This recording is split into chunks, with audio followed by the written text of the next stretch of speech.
Got no.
Got no.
Standing up too high with nowhere to fall down to, empathy around you.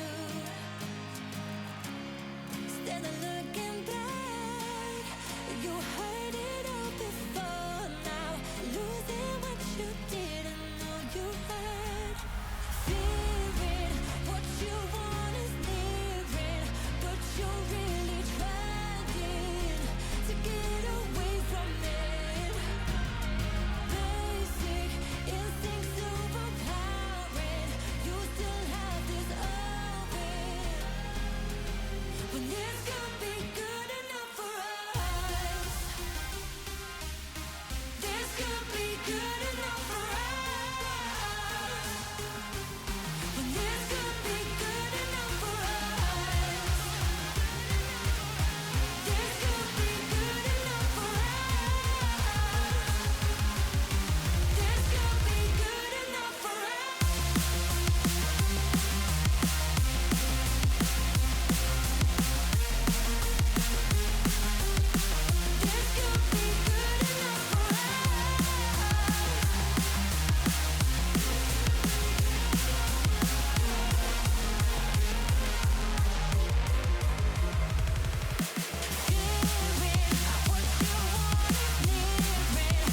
had. Doing what you want, needing what you're really trying to get away from me. Basic instincts overpowering. You still have this open. This could be good enough for us.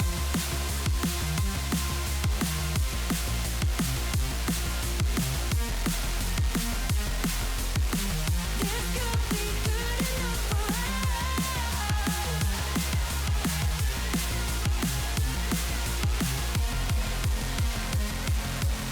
When this could be good enough for us.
You lit the dark lights to some shine a light. Reveal the fire goes, so everybody knows. You had a good chance, but didn't say much. Left it too late now to apologize.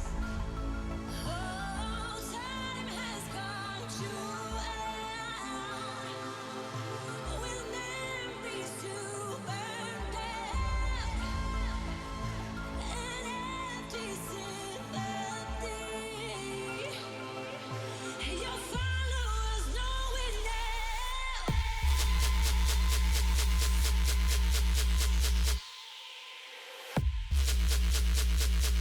Your followers know it now.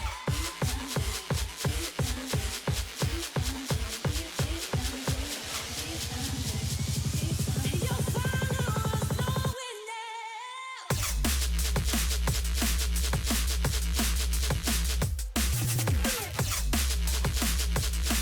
Your followers know it now.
Well, 7 weeks of grueling round robin have led us to this point. We are going into the playoff brackets here for the XP Esports Women's League Season 5. My name is Blue Panda. Joining me on the mic is Cthulhu. Cthulhu, we've got our top four. We're heading into the playoffs. It's semi-finals time to see who books their spot in the grand finals. And look, it's a pretty stacked top four. Yeah, look, top four for this season has been by far one of the most competitive ones that we've seen to this date, meaning even the fourth position could very quickly dethrone the very first position, but the storyline still kind of persists with a similar trend, pretty much starting from season one, where the top position is still that huge giant that so far had an absolutely banger of a season, borderline flawless. And well, today is just about the similar situation. Yeah, it's been a long road to get here. Double round robin, obviously. There's so many matches that will play this stage of the season compared to the last one. But I mean, having a look at the format and how we got to this point, we did start with a pretty well-rounded group of teams, and there you go, 8 of them to kick this season off. All played double round robin over 7 weeks, so 2 rounds per evening played. So more matches, more game time. Plus that community stream got to catch up one of those. Now we find ourselves in the semi-finals position. First versus fourth, second versus third, and best of 3 format. It will be best of 3 format for the rest of the stage as well. This is where we start to see that stamina and that depth shine through. Indeed, yeah. Look, the stamina question is definitely going to be coming in huge here for quite a fair few of the rosters, especially some of the newer introductions into the league. Some of the newer players might be seeing a little bit more of a trial by fire type of deal. But I would imagine that for some of the teams that have been joining us pretty much with players coming in pretty much since season 1, it will be quite the seasoned veterans as well. But we also have the prize pool that they are all battling it out. That is, ladies and gentlemen, still some pretty sweet money, dollary dues, shekels, however you want to call them. Champions of the playoffs will be coming out with the $1,500 dues, runners up with 1,000, and third place with 500.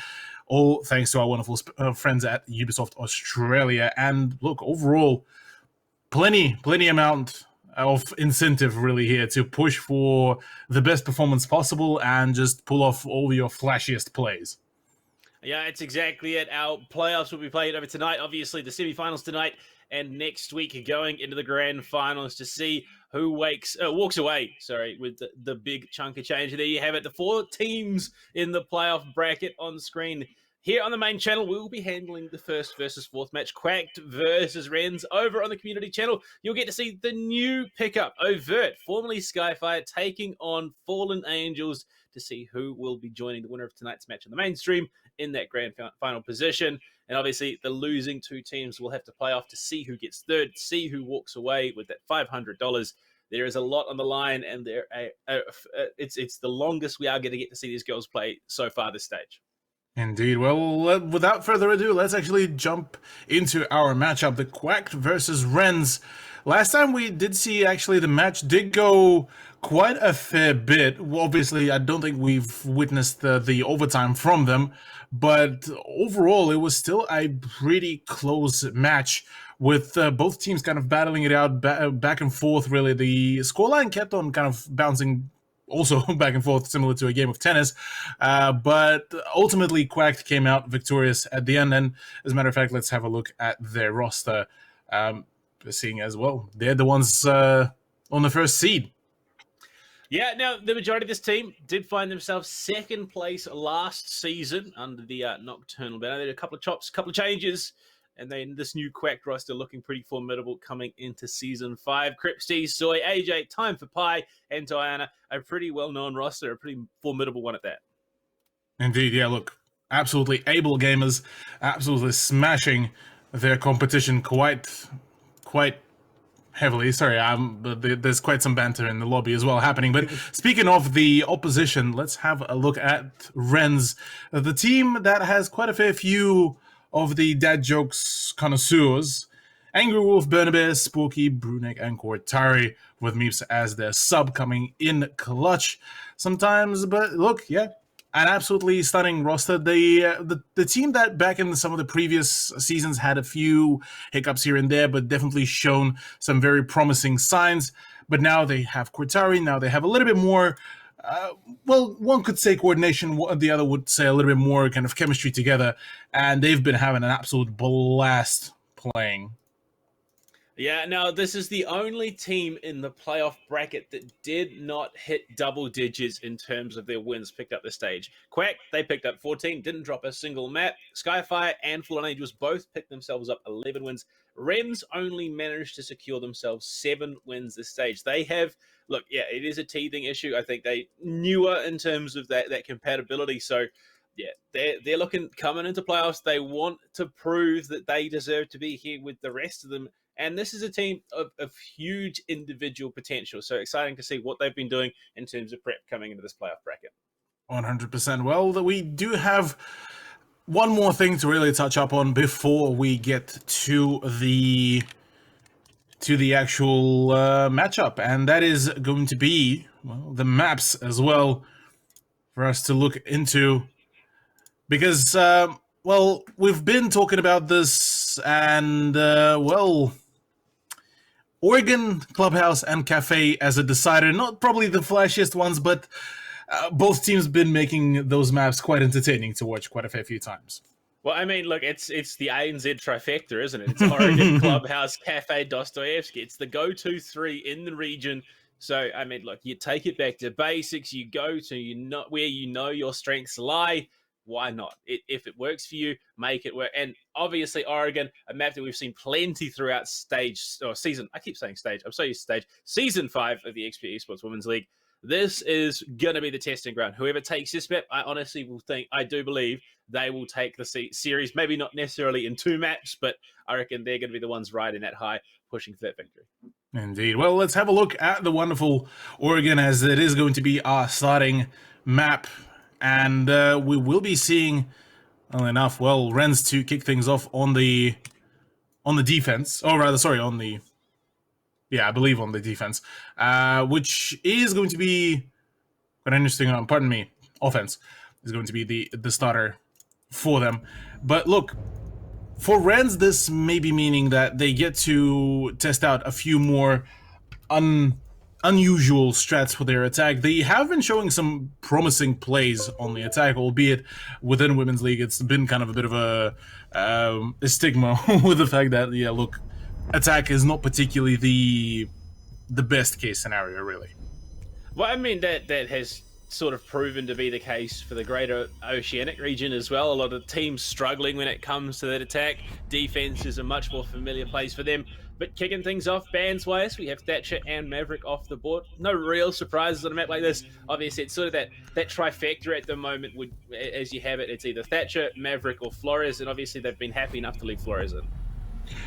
Yeah, Flores would, especially in the hands of Quack, I would imagine would be quite powerful, given the fact as well that so far Mute is not really battened out, really. So, at the very least, even for the defense, they will be seeing some good ways to counter him. Obviously, Mozzie is still always in play, and unless it's a counter ban, yeah, we won't be seeing any kind of restrictions around that. So, Thatcher, Maverick, Kaid, and Mira for the first map of best of 3 is looking, yeah, like you said, pretty much stock standard. The only difference usually being is that Maverick usually gets replaced by either somebody like Ace, maybe a Hebana, but neither of those operators will be seeing the bench yet, so full freedom. Looking at the lineup of the operators, nothing is really changing yet again picks-wise. Sporky so far solidified herself as a very kind of prominent, very solid zero player. Brunek back on the Thermite, Angry Wolf on Nomad, Cortari on Sledge, and Ash for Burner Bear. But funnily enough, well, I say that she solidified herself as a zero player. Spooky switches over to the Jackal. Yeah, I mean, Sporky has very much proven herself to be a capable. It's almost like a pseudo flank watch fragging type role that she does pick up for the team. In that zero, in the Jackal, it's sort of secondary, I suppose, to Angry Wolf on that Nomad. But it's almost Fragmite, as you would have it in days of old. So it's interesting to see the versatility and the adaptability out of these girls. Definitely, yeah. Look, I have to give them props. All 5 of those girls are very able to frag out, and Spooky probably has been the kind of one of the bigger highlights personally for me, just given the fact that she always ends up being kind of one of the last ones to be alive and able to pull out quite a fair few very impressive frags. On the other side of Quack, look, each and one of them also very able set of fraggers. Really not. I don't think there is anyone that stands out particularly just for the sheer fact that all of them are able to perform on a very stable manner. And you look at the lineup so far we are having for this meeting hall defense that we haven't even yet touched up upon. This is looking like a heavy vertical presence play. Yeah, I mean, look, there is definitely one player who deserves a bit of a mention in terms of that fragging department. Crips T, one of the only players to beat old Shaq in a 1v1. So you gotta pay respect where respect is due. It was on this map, ironically enough, and it was in the final round of overtime. So look, to do it, but at the moment, Cortari is the one in position to kick things off. Frag grenade prepped and ready to go to open that wall. Exothermic is going to be out. Crips T now finds herself ready and waiting to receive anyone at all that should be threatening onto a shield right now. Burner there with the ace, Ash charge. That's the one, not ace. I think that was to bait out an ADS. Second one is going to be heading towards that shield. Now, all of a sudden though, they've lost AJ. That's a big pick to be losing early on. Oh no, Diana, that's an ambitious angle. Look, I mean, with the shotgun at this range, she might just be able to one-shot pump anyone who tries to move over, and right now, ooh, this is a bit of a dangerous one.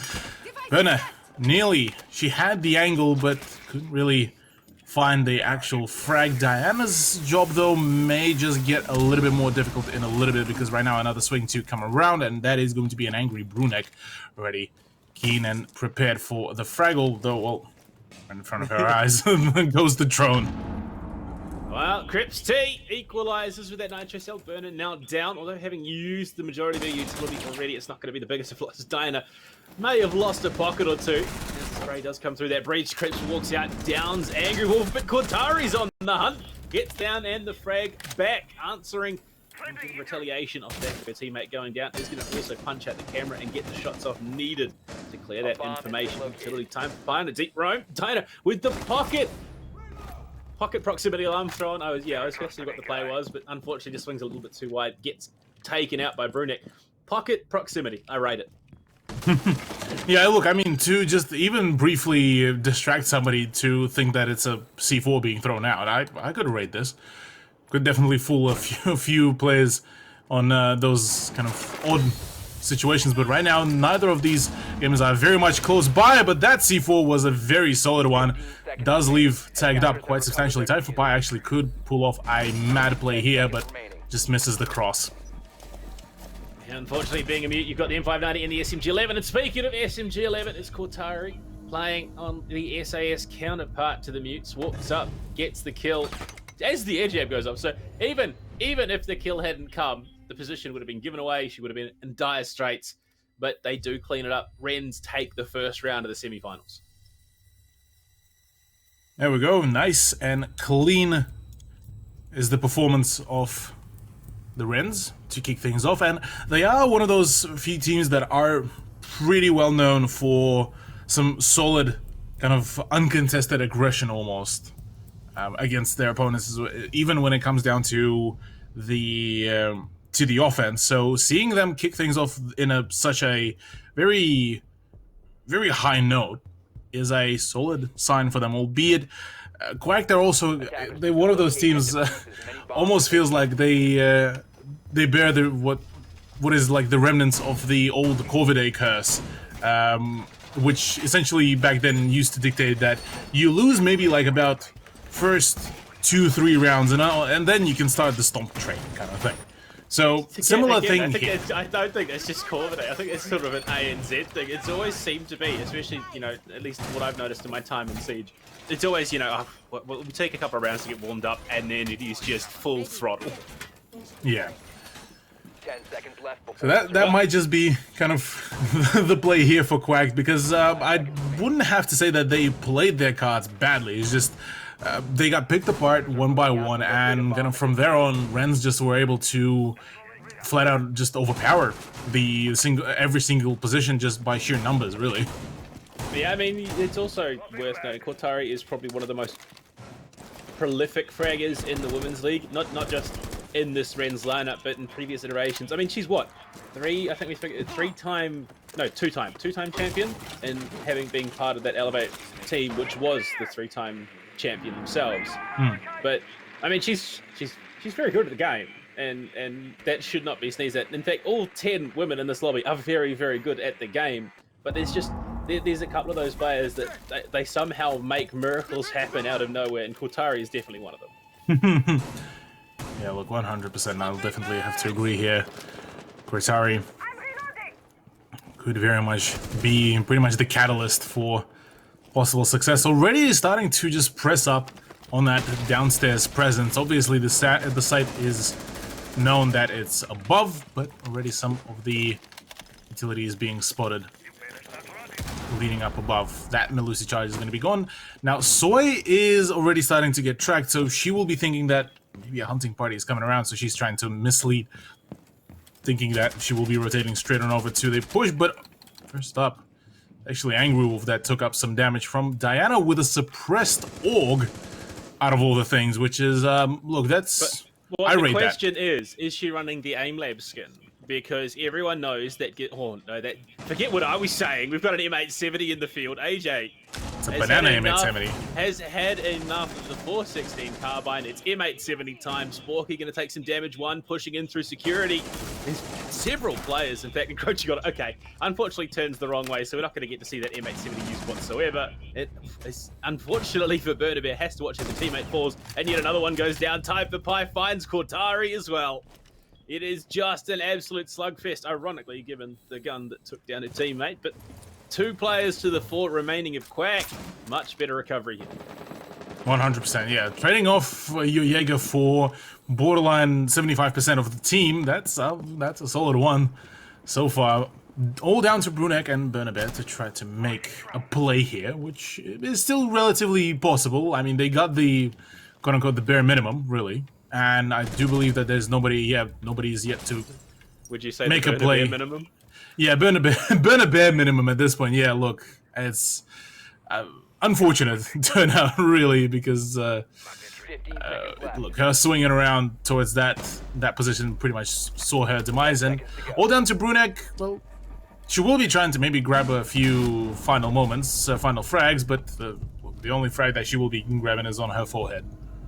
Yeah, I mean, it's one of those things. You find yourself in that situation, you know the odds are well and truly stacked against you. Do you commit to the gunfight, or do you bide your time, talk with the team, figure out what you need to do? And I mean, yeah, it is early in the match, so you could question as to why someone would want to do that. But I mean, it's a free tack pause, or a third of a tack pause rather.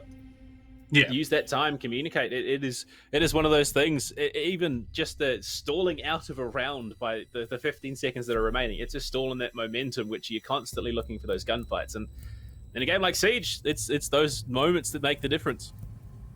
Yeah, we've seen so many teams in just across vast amount of different leagues that the moment they use that tech pause, it helped them so much. It changed the momentum, changed the mentality as to how they approach, and instantly one could always spot how borderline different even the playstyle came through. So look, yeah, I'll definitely agree with you here, Billy. It's free tech pause is something to Also, not really scoff at. it does no end of damage to the mental. You're sitting there, you're waiting for your opponent to come in, and they just don't. They don't. For like, Yeah, you're just snoring away. Yeah, I've seen it a couple of times where you've had like 45 seconds to a minute, and they just sit on the roof like, okay, what do we need to do, guys? And it's not against the rules. It's not against the rules. Yeah. And I've said it can be crippling because you're expecting the gunfights, the constant action, and then all of a sudden, actually, no, we're just going to sit on the roof, talk about what we did wrong, and then come back in the next round and don't do that same thing again. So there's huge power in the late game. Yeah, late game could definitely be a huge play, but at the very least, Billy, we finally got the answer if it was the aim lab skin or not, and well, it is not. It is the black ice on the AUG, which look with the 10 camo, it kind of looks kind of filthy. Not gonna lie. I mean, it's it was the aim lab skin before it was an aim lab skin. Everyone knows if you got black eyes, you are automatically pro league material. And Yeah. AJ is running the M870 again. Ain't nothing wrong. Look. This is like how you. This is the position. Like this is like budget Ella. This is where you play Ella with the FO12. You wait for them to push down, freeze the stairs, you swing, you go for it. But this is, yeah, Ella on a budget. You want those ADSs. We got the M870 instead.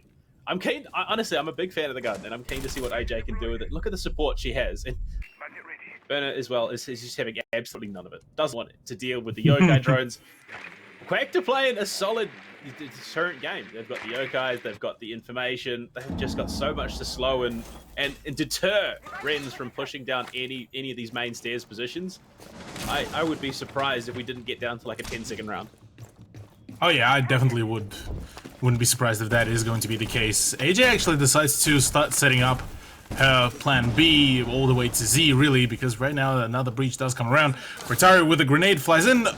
Perfectly timed idea to bring in the ADS, but thankfully for AJ, she read into that play perfectly, so at the very least she will be able to stick around with full HP, but already about to get spotted by the drone, so Cortari should get a solid idea as to where the presence could be happening. Although she's expecting a serious play with the 416. She's expecting this again. Going to be jumping up on the box any minute now, but yeah, the drone didn't go deep enough, I think, to see the M870. So for now, it's going to be there. It's going to be ready to go. The shield deep towards the washing machines as well, with the coverage out of the Echo. In the hands of Time for Pi. There is a lot of priority over this angle, though. That could definitely upset Quack a little bit if they're focusing too hard on one position. I mean, they are pushing from two, or rather almost three different positions, and right now, if Time for Pi does get the better of Bernabed, this could be a huge turnaround, because right now, Cortari needs to make her play here, because the rest of the team is slowly starting to stall out. Brunek is still sitting on the bottom of the main stairs, and with Sporky finally now joining Cortari, she's able to find an opening onto Diana, but 15 seconds, like you said, the element of the time play is going to be huge here. They're looking to force one through. Stun grenade there, but Time for Pi finds one. Traded back. AJ does go down. Crips answers, and Soy behind the bomb chassis for one before going down to Cortari again. But it doesn't matter. Time is just not going to work for them. Correct. They hold on. Rens are denied in the tail end. And that was an execute with no toxic canisters remaining for Quack, and they still hold on. Yeah, I think it's more so just for the sheer fact that Rens's drones, they only stuck around to the outer rim of the defense. They didn't really check for the fact that Soy would be sitting behind the bomb chassis, all like a gremlin. And they didn't expect another crossfire to be set up. So they spent so much time on trying to clear out the outer defense that they didn't really have any kind of utility or time or player power, really, to rally up the push for the actual site, which I think it was just the brilliance of the setup, though, because yeah, Soy sitting there on the bomb chassis, but for anyone to actually contest that angle, they would have had to push right into the waiting arms with AJ with that M870. True. So it is scuffed as it may look. Look, again, we are casters. We don't know that was the plan. That was intentional. It may have been a complete fluke, but either way, it worked. Yeah. At the end of the day, it's all just a working. If it works, you can't. Yeah, just claim at this point that it was all planned. Yeah, it was all by the masterminds behind the Quack camp, and just kind of roll with it at this point, really, because it worked out perfectly well, almost too perfect, really. One would even say, but look, we'll have to see what is going to be the end result here, because once again, it is going to be a meeting. It is going to be kind of a relatively less heavily set up top floor hold, but we do see quite a fair few peak points from below, a fair few rotation points with using the two hatches, so there are plenty of ways for that fluid defense gameplay that Quack has managed to show us a few times. Yeah, I mean that's almost the brilliance of these setups that we're seeing at Quack. It's not, you know, there's these tight holding these angles every single time. It's a loose style of play, but everyone is in a position they can frag off of each other. So if one person goes down, there's someone there for the trade.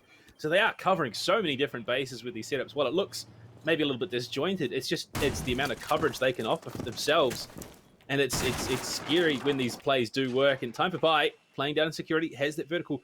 Again, they're thinking about being threatened from above. They want to be able to contest those angles, and on this kitchen meeting site, the verticality is so key.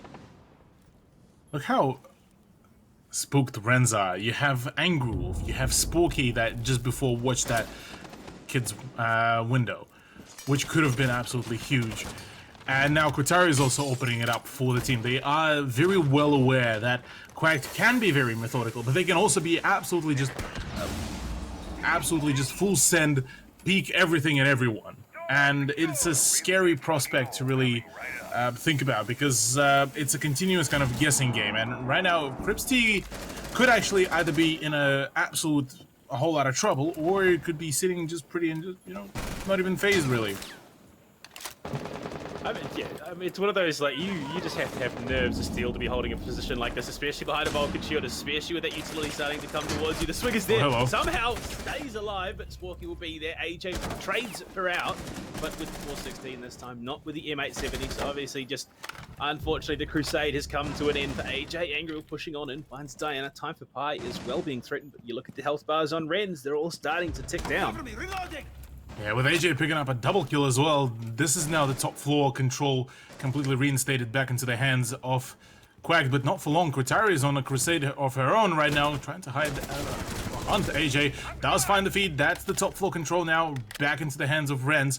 Soy on the flank could actually throw in a spanner in the works here, and Time for Pie.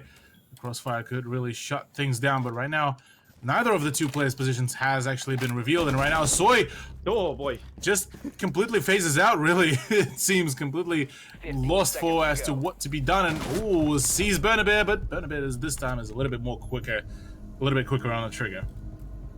Yeah, and this is one of those situations. The momentary pullback towards the stage door did give that advantage to Burnabear, who does shut it down.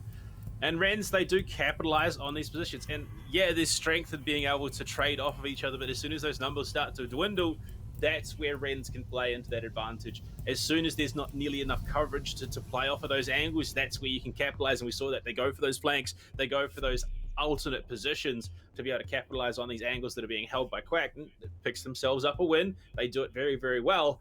And if they can keep doing that, Quack could find themselves in trouble going into the half.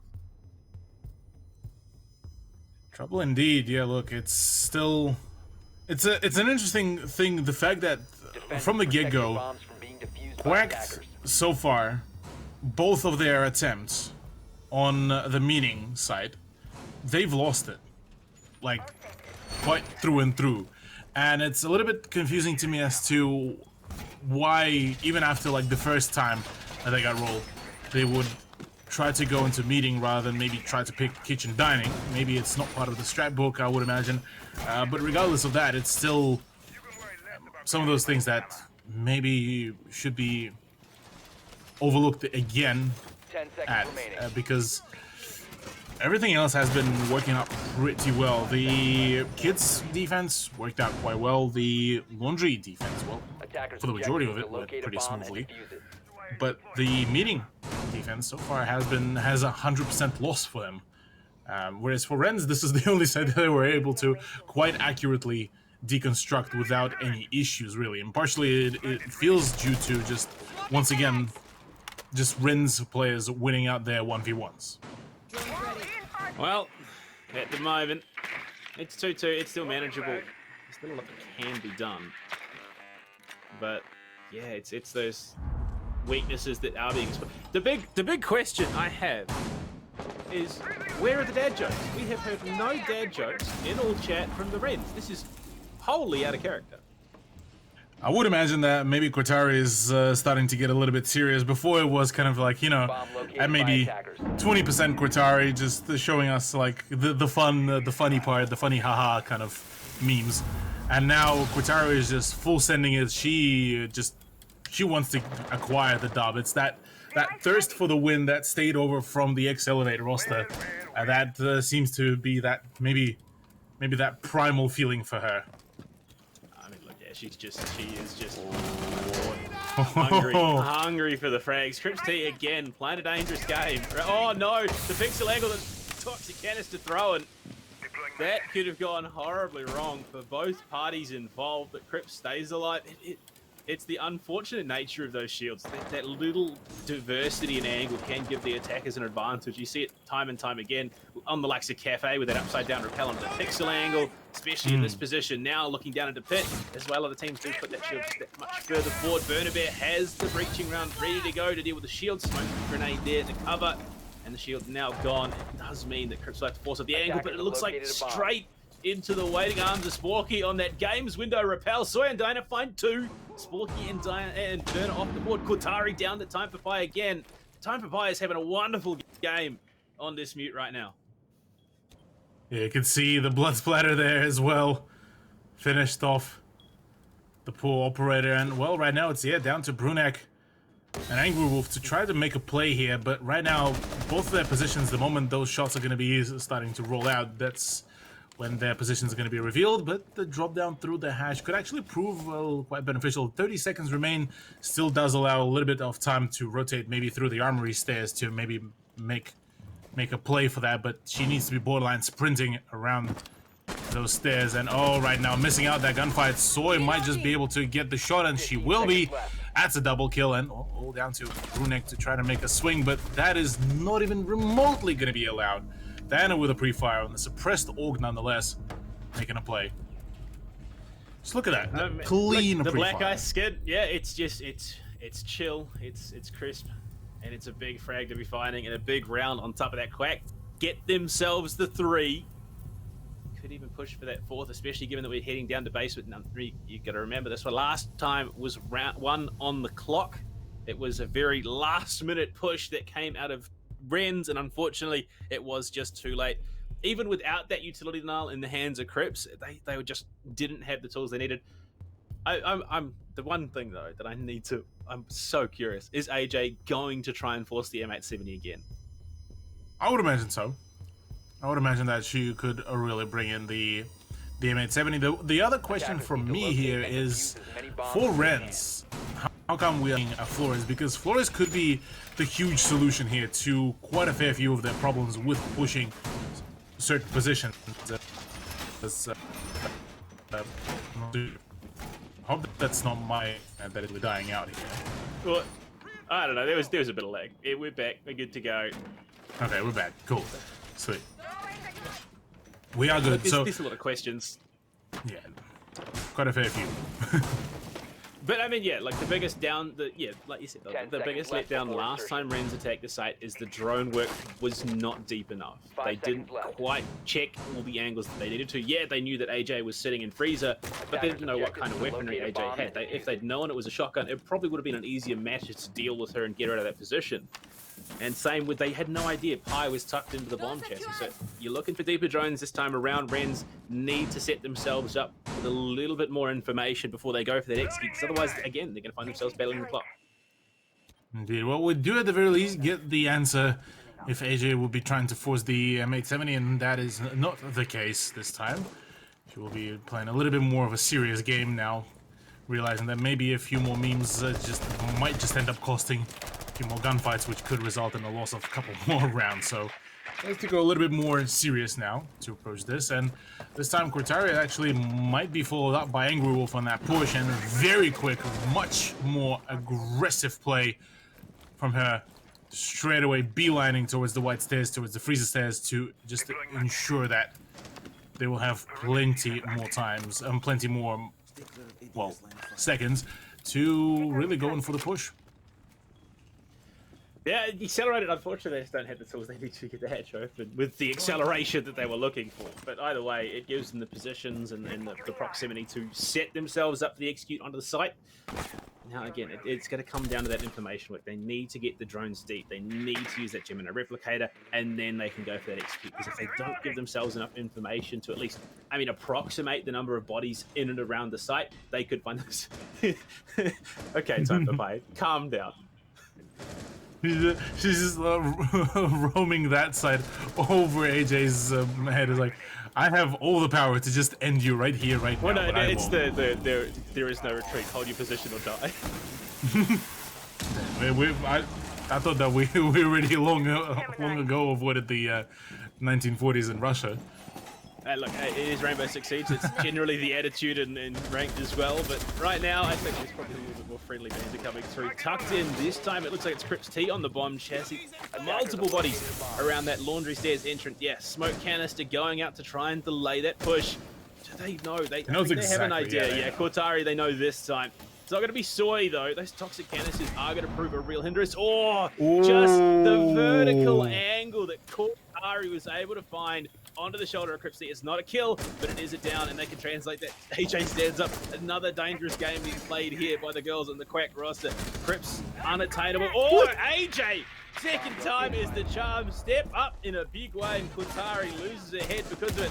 Forcing on through. Multiple bodies there. Burner falls to Diana with that org headshot coming in clean. Even on a second kill coming her way. 10 seconds remaining. Sporky's just running through the middle of the site as Brunek's on the plant. The pings are there. They know the communication should be there as well. Sporky falls, and so does Brunek. And Crips T downed by the bomb chassis, just feeding the info through. Yeah, Crips T still, funnily enough, will get to not count that death because theoretically she was only down, and yeah, nobody finished her off. Cortari ran out of her grenades, so relatively nice and swift performance. A 4-2, pretty admirable performance here by Quack, albeit the beginning definitely was starting to feel a little bit fishy. Yeah, I mean, look. It was a very solid round for Quack. Speaking of kills not counting, one of the biggest brain benders I ever discovered when starting stats for Rainbow Six Siege. If you, as a defender, down any number of people and then defuse the diffuser, the kills don't count. Attackers need to locate and I defuse spent as many several bombs as they hours can. trying to come to terms with that and asking people whether or not it did. Apparently, no, it doesn't in terms of the game, so it shouldn't in the stats. Unfortunately, yeah, Cortari won't get that kill either. Bit unfortunate. Oh no, Unfortunate. We've been in this position before. Cortari goes from what she's traditionally playing and then picks up the FMG9 smoke. No longer playing to make friends. It's about to go down. Yeah. Like I said, the fact that we already didn't see a whole lot of dad jokes from Cortari already is a sign that she is getting serious about this. Oh, okay, right. Maybe too serious? Maybe? No? Okay, run out, comes about around. to go down. Timing is not there. My. Jeez, okay. How many times in your entire career of Rainbow Six Siege commentating have you seen a smoke aggressively run out a main door on a map in competitive Rainbow Six Siege? Well, I've seen it for the first time, and Cortari unfortunately doesn't find a kill, but she also doesn't die. Yeah, no damage taken, no utility drain, so, I mean, no harm dealt, no harm received, really, that kind of thing. But right now... We'll call it a draw. Yeah, we'll call it a draw, really, for now. But you look at the push of Quack right now, it's a little bit more kind of stacked together. You see 3 people trying to cover 3 different angles, but still relatively close by to each other so that the refrag could come around should it be needed. Sporky downstairs on a roam could throw in a spanner in the works if she's not droned out, which doesn't look like that is going to be the case. Cortari still hangs around the armory stairs. She's still looking for that outside I could just kill. imagine what is running through her head. Peek me, come on, just someone. Somebody stick your head swing. out, let me shoot it. And, oh no, AJ, the unwitting victim of a hunter on the prowl. Cortari claims her first. And we've seen this before. When Cortari unleashes and picks up the FMG9 in the smoke, she is a demon. And she can single-handedly turn the tide of a map. Exactly. All right, now only still 3 people are hanging about. Diana trying to find her own gunfight here, just outside of the double window. But Crips T is the one to find a frag. Sporky once again, she continuing to be that menace downstairs. She needs to be cleared out if Quack want to ensure themselves an easier and a much more safer approach to the site, but it's not looking like it's the case. On opening up in the facility, at the very least, that does relay some more info here. The back roster is looking a little bit split up. Sporky is about to go on another swing, does spot the buck, and that's another frag, a double finally she does get refragged by Soy, but the damage has been already dealt. 3v2. Very much doable. Player outside double, but Cortari again looking for those frags, looking for just the pixel that needs to be found for that head to be connected on. And she's dancing around. Toxic canister throw-on as we hit 20 seconds left. But Diana's straight on through. She jumped in the window, walked through the rotate and found the frag. Looking to cut the bomb site in half. One inside Dawn's main, one over towards Games. It's going to be Brunek to find the next. Burnabear still in the middle of the site. Soy's got to walk on in. Spots it, but Brunek is not going to give her a second chance. Ren's answer back with a very convincing start to the half. Offers some much needed aggression. There we go. Ren's doing some solid work overall. Managing to shorten down the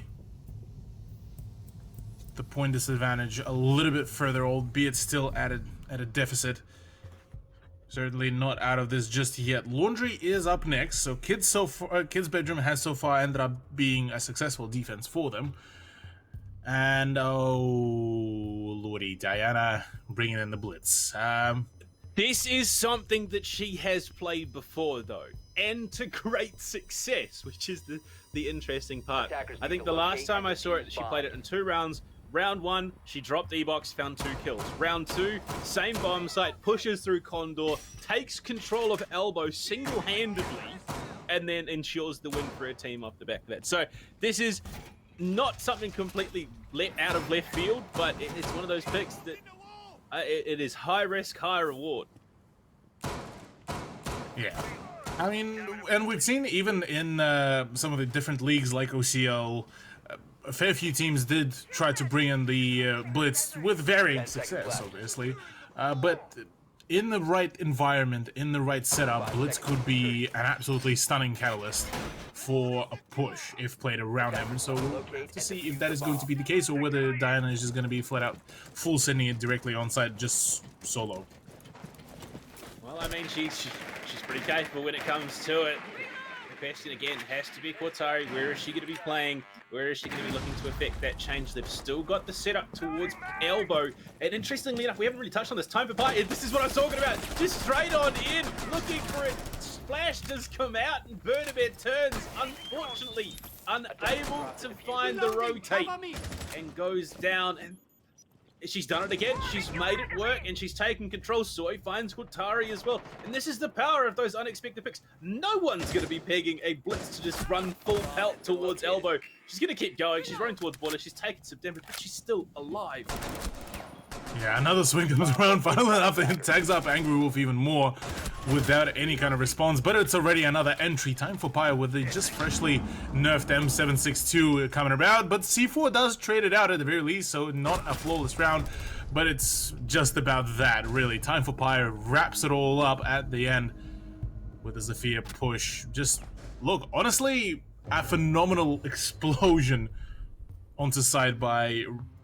I was nearly said Ren's Quacked, as they do extend their lead yet again to 2 points. So, look, definitely a solid performance, but something that I don't think they can keep on repeating continuously, and Ren's should understand that. So now on the reiteration of this very site, we might just be seeing a bit more of a kind of turned down push. Yeah, I mean, this is the power of that, but no, Diana's doubling down. She says, you know what, we can do this one more time, and this is what we saw. So like I said, last time we saw this, first time she played it, she dropped E-Box, took control of the site that way. Second time was when she pushed Elbow. Now she just seems to be doing it in reverse, but you look at what the Wrens are doing. They are trying to counter this. They've brought a Maestro. They're going to be trying to use those the Evil Eyes to try and deter. Not to mention that massive older 5.56, which is great at locking down those angles. Yeah, the Elder should provide to be a really solid instrument to remove the German operator from the server, at least for the round. Apart from that, look, yeah, the rest of the roster has slightly adjusted. Obviously, Sporky is not anymore on the Mozzie; it's more so preference for the Legion, and for the right reason as well. 2 so far picks. Well, you could argue 2, but yeah. Went into essentially trying to counter the blitz pick because they are expecting that the blitz pick will come through yet again. And look, funnily enough, it's AJ who might be starting to go in for the opener. Or at the very least, they're just pre-firing to ensure that the needed angles are suppressed enough. Yeah, I mean, they're just trying to clear the way, trying to give Diana... Yeah, exactly. That's exactly what we're doing. Flushing the player off the pillar so she can get the smoke down and start her march on towards elbow. Cortari is there in support, just playing inside the bomb site, rotate. Look, Diana's deep. She's good to go. They're going to clear out the Evil Eye and all their utility, trying to prevent this push. It has done naught, but slow the clock by, what, 20 seconds if you're lucky. Diana's still rearing and ready to go. Still has the shield. Is still looking to clear out that utility. But at least, look, Rens have made the smart call to pull off the angle and not waste time contesting elbow. I do love the fact, though, that Quack are playing a very very well organized game where they just droning above, droning around the site, and they are making sure that not a whole lot of utility is there to really slow down the push. Soy, once again, we haven't really talked too much about her, but she's been very consistently fragging out. And did I just hear a single shot crack around? Because Time for Pie just landed a nice doink right on the head. Yeah, man, you see some nutty shots through that little sliver next to the bomb chassis. Diana trying to deter anyone from pushing on in. Impact goes deep, but Soy's there on the cover. Is able to find the kill on Cortari. So no, Diana's just pushing on through. She's going to get herself a kill eventually. There we go. Oh, straight to the head of Brunek. And the last player is going to trade her out, but at the bottom of Laundry Stairs with the diffuser down and 4 players flooding towards her. She's in trouble, and Crips is the one to shut it down. Yeah, I think at this point, really, it's a full-on send by the Quack train. They are not allowing any further rounds to be achieved here by Rens. 3 rounds, yeah, look, you had your fun. Time to shut the whole shop down because, well, they are here, they are keen, they are ready. Possibly final round to be played out on in Kid's bedroom. And already from the get-go, a interesting change of plans here for the Rens site, because not only we do see the Net Flanders come around, which I'm assuming, oh, okay, well, wrong assumption, because as I was about to say, maybe a 6-pick, but a Capcan and an Rooney as well to join the roster, and Cortari to swap over to a little bit more of a serious smoke. But Diana... Attackers need to locate and defuse it. Diana already tasted blood. But yeah, just the sheer shift that we are seeing out of Rens to try and deal with the blitz pick is, I mean, it's one of those things. Diana's already proved that it's something that needs to be respected. So far, we have not seen that out of, you know, Rens in a meaningful way as a result. Obviously, Diana has created some real havoc over the last couple of rounds, so this change up, I think, is mostly to deal with that. And unfortunately, look, I think I've come to a bit of a conclusion. I think the reason that this is happening is because we haven't seen any dad jokes in chat yet. 5 seconds That could be that, left. yeah. Okay, at this point, it's just the lack of dad jokes. This is exactly what it does to you. It just shuts down, choked momentum, choked mental, really. Is just...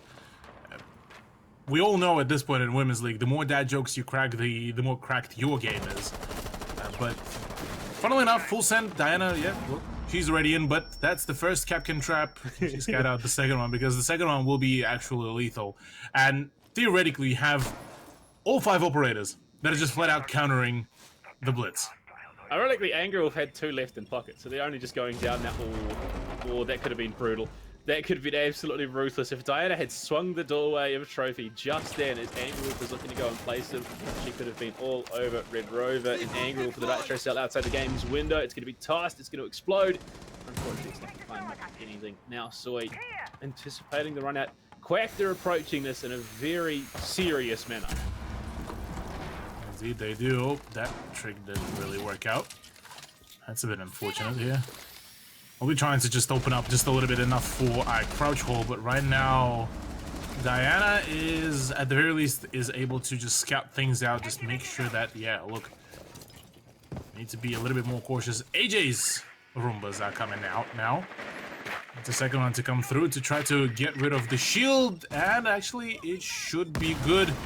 Indeed it will be. So that's clears out yet another angle, which now leaves Bernabear kind of a borderline alone watching the angle. And if she's being swung at least either from the breach or from the window, that's pretty much borderline a GG. Oh, it's one of those things in Siege, it's never actually over until it's over, but Sporky in this position, it's a dangerous game. Burnabear finds the opener though, that's Crips T to fall, no more Hibana. So you gotta hope the work has been done. Time Pie just swings aggressively on the school window and catches out Sporky as well. Soy there for yet another Angry Wolf to fall. And the numbers just whittling away. Burnabear down 2. Time for Pie just quick on the trigger. Proving that these nerfs not the hugest, not the most impactful. Brunek though, it's going to keep them in it. Kotari, violence again. Looking for more. Equalizes the man. Woman count, sorry.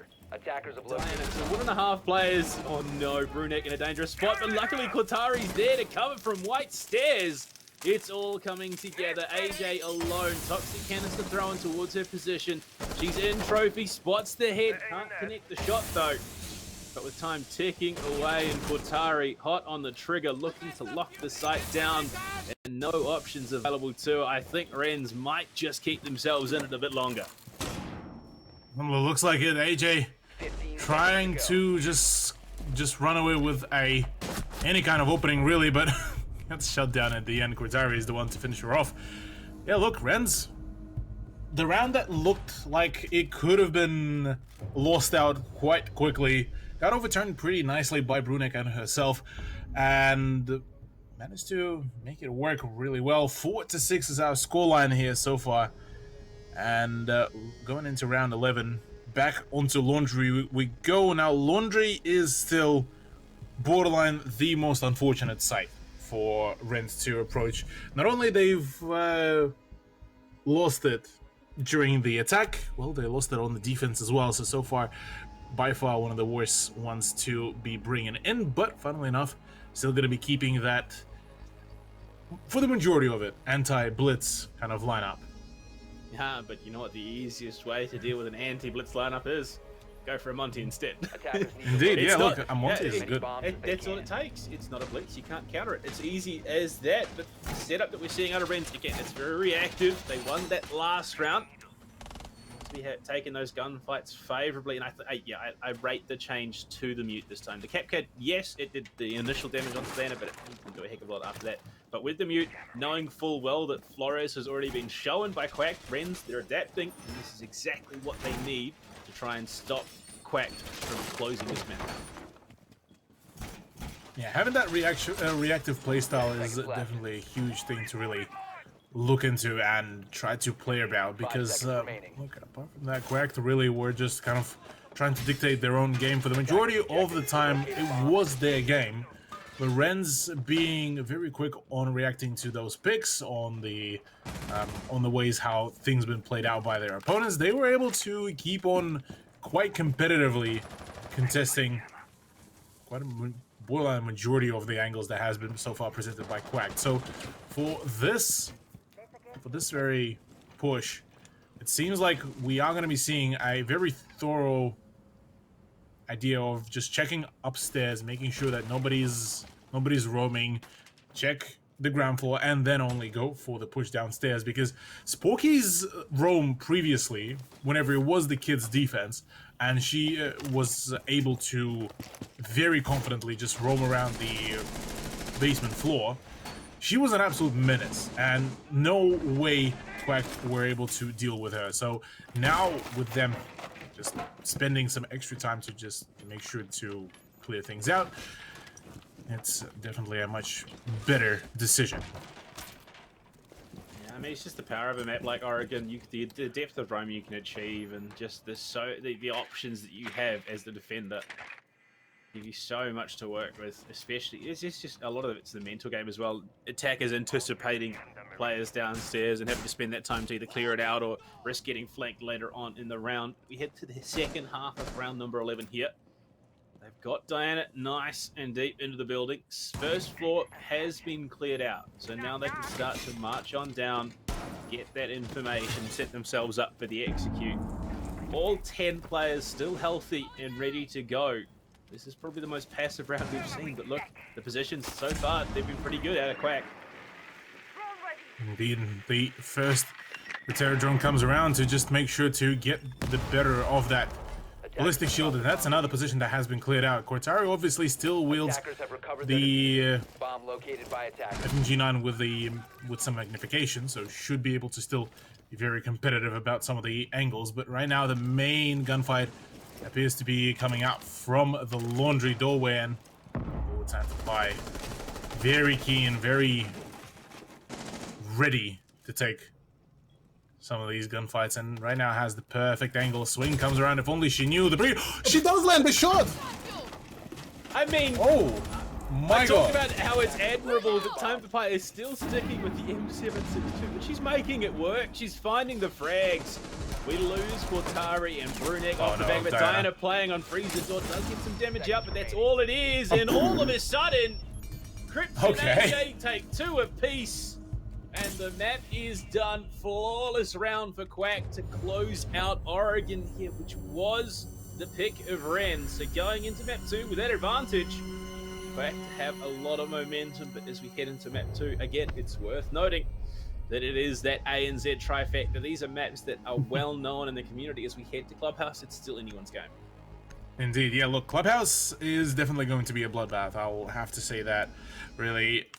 For Rens, it's a bit unfortunate for them to lose out this one, as I do believe this is actually their map pick for Oregon. So Clubhouse going into it is being the pick for Quack, which is possibly looking to be a little bit more of a kind of comfortable ground for them to play it out, to strat it out. But like I mentioned before on multitude of other streams, that trifecta, those 3 maps are so overstratted at this point that it's all down to either timing or how well or how minimal your mistakes are on your performance on these maps.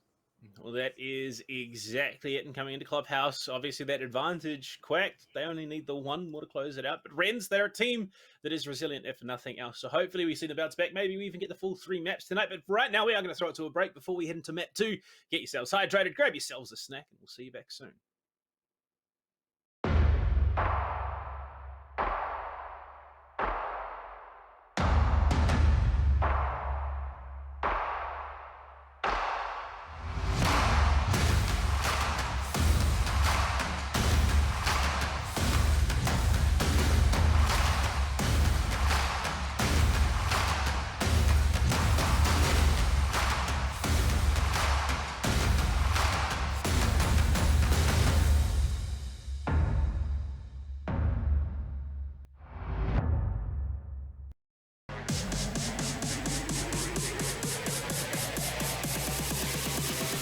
We've had enough of this nonsense.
We've had enough of this nonsense.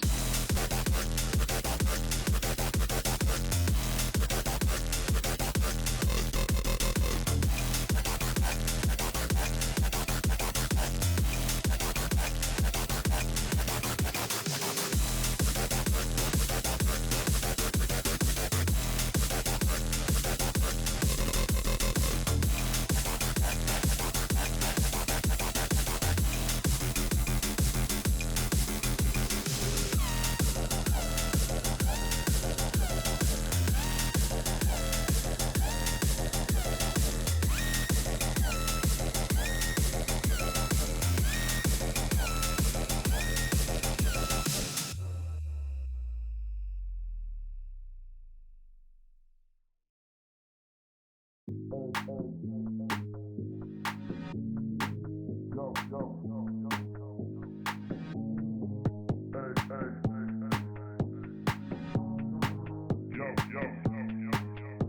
your podcast to the great point.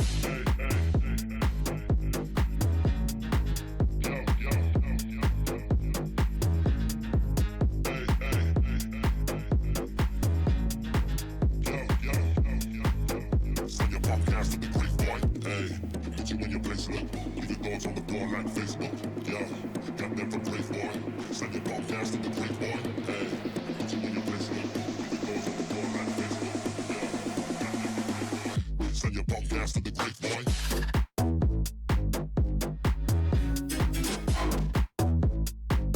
Send your podcast to the great point.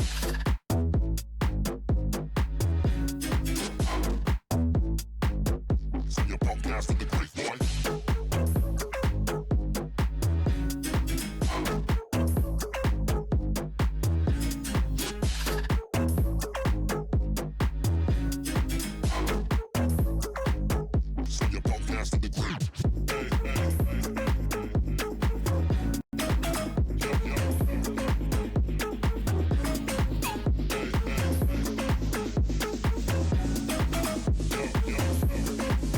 Send your podcast to the great point.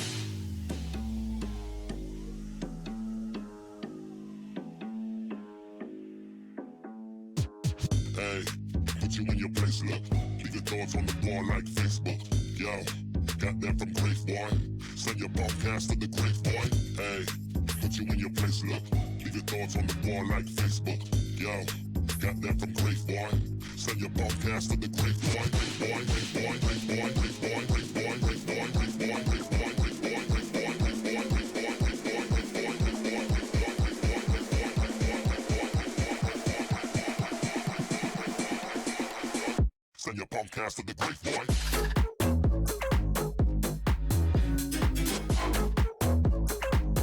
Send your podcast to the great boy.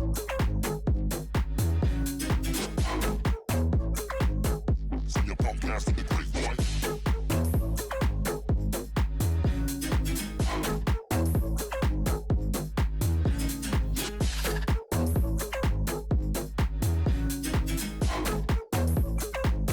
Send your podcast to the great.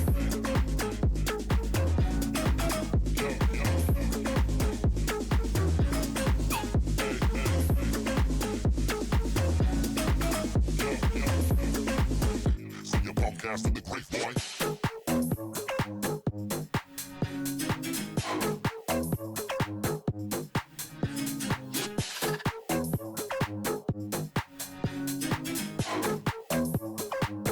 Send your podcast to the great boy.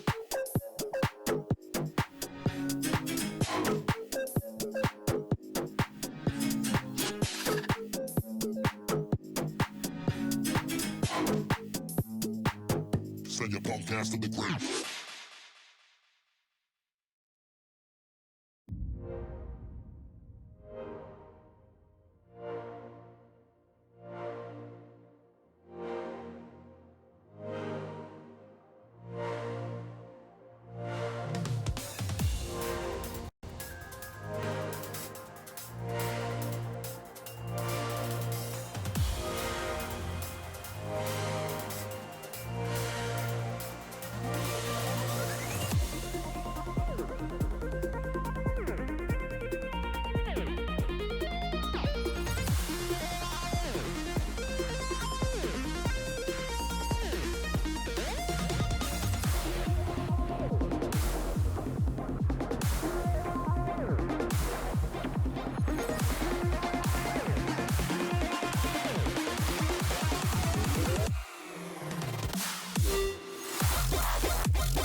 Coming in back hot off the victory that Quacked picked up on Oregon. Well, like it's going to be an absolute pleasure to jump into the breakdown of the map as well, so we can take a deeper dive and figure out just what it was that was going right for Quacked in map 1. And stats on the screen, despite a valiant effort from Cortari going 11, 2, and 7 on the day, wasn't enough.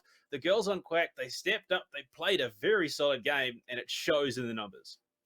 Yeah, for Quack, they just all went a very kind of stable run. And then you see Time for Pi, who just went absolutely ballistic. 12-4 is her KD by the conclusion of map number 1. And look, overall, it was a very solid performance, gotta say. It was just genuinely a nice, stable play. A few rounds seen, a couple hiccups, but overall, still a relatively dominant gameplay from them. Renz, on the other hand, yeah, look, Cortari, Sporky, and Brunek did manage to pull off a few really solid rounds, solid performances. Unfortunately, just couldn't really keep up the consistency of their gameplay, and from there on, it just kind of all went, unfortunately, downhill. Yeah. Yeah. And look, let's be honest, Time for Pi was a contributing factor into why things were so hard. Look at that, 12, 1, and 4, a 3.0 KD to close out map number 1. 64% survival rating. So she was, look, alive and active for the most part and contributing to the detriment of the Wrens. But that is map 1. It is done. We are turning our attention to map 2 of this best of 3 series. If the Wrens can pick that one up, they can push for a decider. And obviously, Oregon was our first map. Our second map is going to be Clubhouse. And as we take a fly through, have a look at the beautiful vista that is the Clubhouse, we can admire some of those positions which could work in the favor of the Wrens to get themselves back into this series. Obviously, Cortari, having proven she's a bit lethal when it comes to the defense in that FMG9, there are a lot of positions on this map that you can capitalize on those aggressive positionings. Yeah, indeed. Look, it's definitely one of those times when. Sorry, I'm trying to get prepared. But yeah, look, Clubhouse is definitely going to be an interesting run. Keen to see what could be done. We're just waiting for Rens to actually give us the ready and get ourselves up and running. But yeah, look, overall, right now for Quack, they are on a high. Going into the second map, their own map pick as kind of the safe zone, a more comfortable zone comparative to Oregon. And I would expect to see a little bit more of the kind of closest to comfort picks to be executed here, comparative to what we've seen on the attack, say, even for them, where we've seen that blitz pick that ended up solidifying itself really well and paid all the dividends, really. But it still felt like it was kind of one of those prepared, kind of on the go. But we finally do have the R's from the both teams, so we are going to be diving directly into the matchup as good luck and funds are out there. And look, yeah, it's just, I'm excited. I'm excited to see Clubhouse. Well, I mean, we did talk, what we didn't see in map 1 was the Wrens girls getting a little chat, having those dad jokes flowing. Apparently, you were just saying before we came live that they were getting them going in the pre-match lobby. Maybe, we didn't see them last match and they lost. Maybe if they start to get them running here in Clubhouse, they could find themselves going to Cafe. Possibly. Look, I would be quite curious to see if that is the case, if they're able to just keep up their morale, if that will be really the end turnout. Now, once again, looking at the ban phase, Thatcher is the one to be banned out straight away. I would assume Maverick or Flores is going to be a ban. We did see a few times a Nomad and a Jackal ban as well to come through, but I don't think that either of the teams will want to sacrifice either one of them. But here we are. It's a Jackal pick. Well, with the Jackal being taken off the board, Flores, Maverick being let through, like you just said, Nomad even as an option, which, I mean, at that stage, is it even worth the K ban, given that Maverick is on board? There are still options available, and yeah, look, there we go. We're starting to get the banter attack. You love to see the banter in the Women's League. It's always a good bit of fun. First defensive ban, and Quacked gonna be taking out AJ's own operator, Jaeger, off the board. And we've seen a couple of instances of this in the past couple of weeks in competitive play. We've seen a number of times where both Jaeger and the Wemai have been banned. And it was on Cafe, the most recent one that I can think of. But on On a map like Clubhouse, Rafters now looking a bit scarier. They're in a number of positions which could get a bit tenuous, and Malusi to round it out. So at least they have the Wemai. Yeah, at the very least, the Wemai is there, but gotta say, that defense ban is... look, Cripsty is just going in just all fiery, but that... look, yeah, Friendly with fire Malusi... has been enabled. Yeah, friendly fire has been enabled. Somebody woke up and just decided to choose violence out here. But gotta say, Malusi and Jaeger out of the equation. Two of the operators that kind of... for some of the sides do help form that kind of the outer circle of the defense first, because you, with the Malusi gadgets, you obviously get the notification as to where the push, or where at least one of the players is pushing, and then with the Jaegers, obviously it also helps to deal with some of the initial pre-nades and all of that funky stuff. So with both of those factors out of the equation, we are now kind of looking at more so of a kind of a turtle setup. We do see straight away Ren's bringing in the mirror pick. Straight away we do see the Kayad brought on board. The Wamai is obviously there, Smoke and the Mozzie, pardon me. Awful there.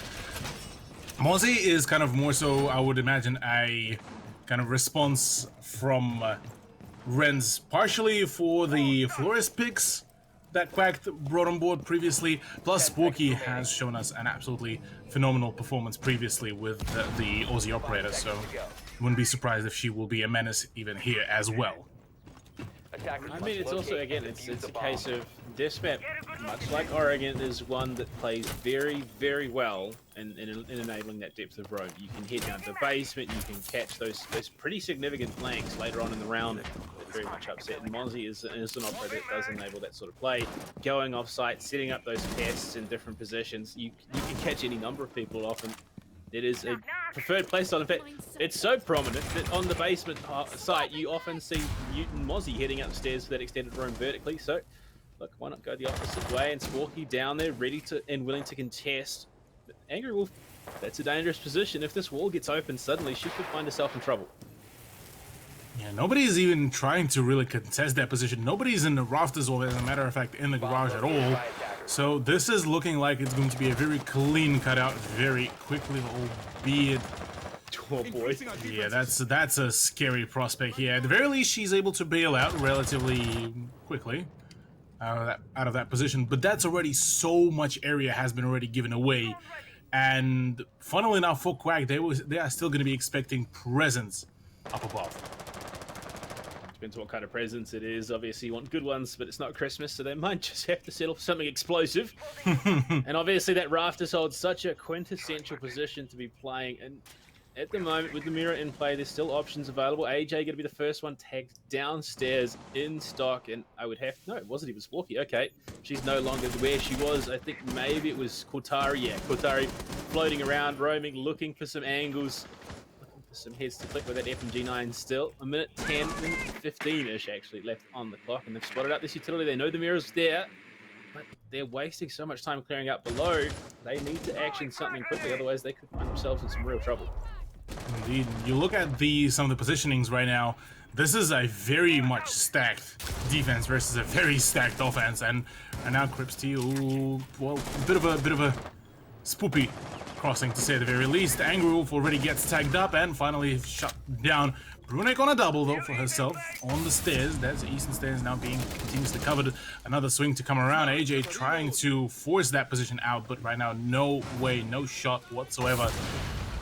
And with 35 seconds remaining, not much can be really achieved here unless some form of a miracle does come through, because another drop down does happen. Spooky is about to go in for a swing, and well, there goes AJ Tiger.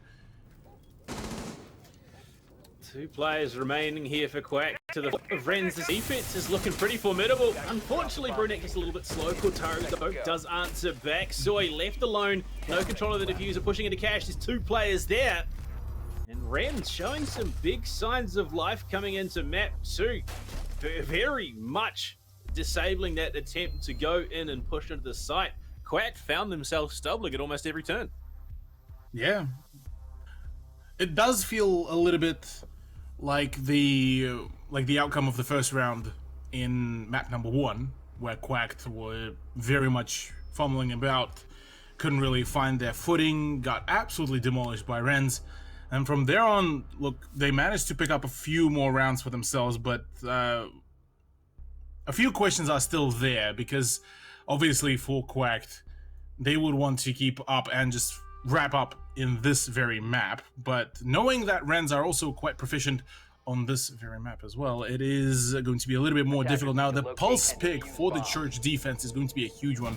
Ingroove might be looking for a few very cheeky C4 plays and some vertical plays with the, I believe we did see a shotgun in her hands. Well, I mean, it's almost becoming the ANZ standard at this point. It's, for the longest time, it was, you know, it was a joke.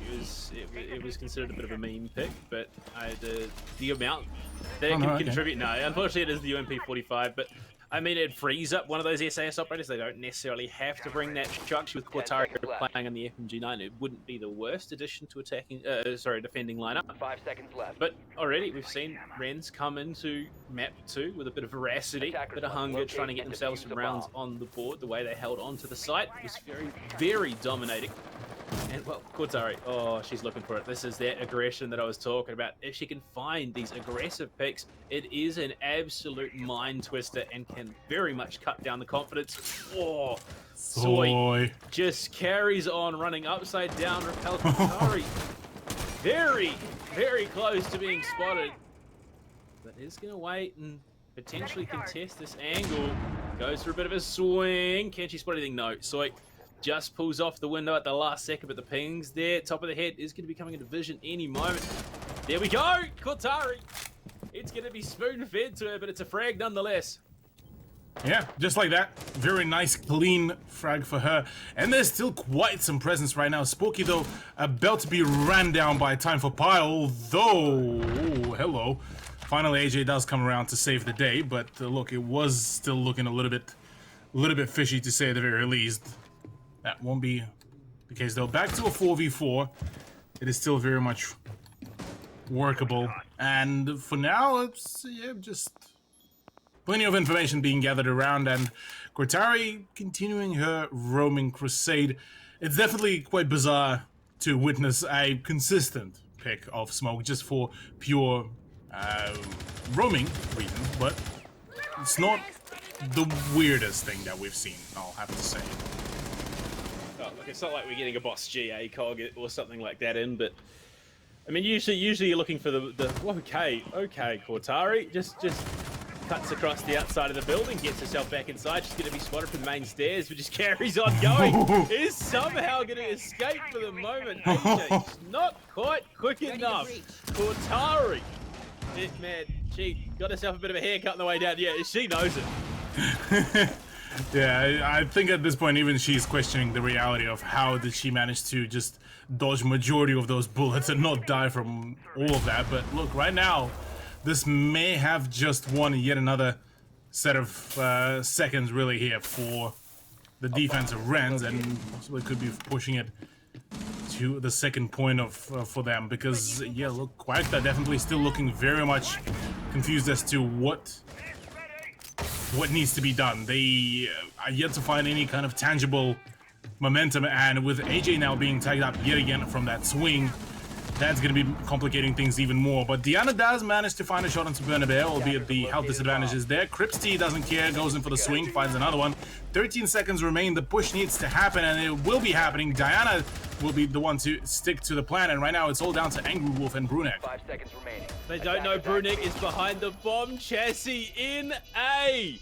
She tucked in, waited for the opportunity, and now the 3 remaining health bars are incredibly low too. AJ's going to get the kill onto Angry Wolf to trade back, so now Brunek in the 1v2. Unfortunately, Diana just finds the angle onto the head, but it was a close run thing and very much could have gone either way. Unfortunately for Renz, just not theirs this time. Not at all. A very unusual kind of collapse that Quack managed to perform onto the site. And Look, I feel that pain from AJ, honestly. Just the sheer amount of times. At that point, Qatari is like, you know, just hard fisting Red Pill is like, I am the chosen one. I am in the Matrix. You can't touch me. Like that is the vibe that you're getting when you've got bullets spraying around your shoulders and you somehow manage to eke out of it alive. Yeah, look, Qatari's way of saying I was screaming verbally is probably the best way to really describe that whole roller coaster of emotions, because look, in any kind of other scenario, it's just, it's not supposed to be. Yeah, any other scenario, she wasn't supposed to stay alive, but at last she did. She managed to stick around, albeit unfortunately for Renz, that didn't really matter ultimately by the conclusion of round number 2. So, well, with round number 3 upon us, 1-1 is here. Quacked looking to try to perform a little bit of a cleaner game, given the fact that, well, by the time the plant was done, 3 out of 4 remaining healthy players were borderline on death's bed. 5 seconds left. Yeah, I mean, it just came to those moments, those little gunfights that didn't quite go the way of Attackers are Renz. moving out to locate a That bomb could and have turned the tide, and the changes that are being made, honestly, I gotta rate them. You're seeing that Echo coming in, we've seen how impactful Echo can be, even after the nerfs, even after all the changes that have been made. Still a very, very heavy presence and impact operator, and we also see that Aruni as well, Pet. With the Bandit, which, I mean, look, it still does work, but it's obviously Cade not nearly as impactful now that Maverick's online. Bandit, you gotta do what you gotta do. It's all about stalling out and slowing the process that Quack are making. But then you look, Qatari, she switched off the smoke. She's going for something a little bit more, you know, where my centric, the conventional one now that Jaeger's off the board. And that MP5, I mean, look, it's another gun that has the 1.5, has the zoom, and can still do some real damage. That is correct. Well, that said as well, Qatari is looking to be playing a little bit more closer to the site, albeit that Sporky is kind of looking like the encouraging type of teammate to encourage for any kind of outside the site shenanigans. That is okay. I love that. I love that. That call out by the drone should be able to give it away, but Cripsty is the one to wrap it up, and all that Brunek left to do is just to watch her teammate die whilst that Echo drone is floating around. Yeah, unfortunately, the Quacks roster also have drones, and I think Time for 5 was, yeah, just feeding that information on through. Gave Cripsty the heads up to just swing on into Garage. Qatari, though, now towards storage, is going to find the answer back as the drone comes through just a second too late to feed that information on through. And as much as that big play did come in the start of the round for Quack, it slips back and goes in the favour of the Wrens. Sure did. Well, at the very least, that does clear out all the possibilities of the roam around the area, which Sporky was able to push and force upon Quack quite thoroughly. No more of that. So the rest of the Wrens roster has now defaulted back to the site, back to the very much anchor positions. And right now, if at the very least that very shield can be taken apart, there's going to be minuscule amount of area to really defend for Wrens, and theoretically, the moment the control over the main stairs comes about, that should cut out the majority of the rotations. But right now, Burnabear wants to take some of those gunfights. Peter and Roni is a very formidable gun to also use for these very gunfights, but who cares when you get shot in the butt?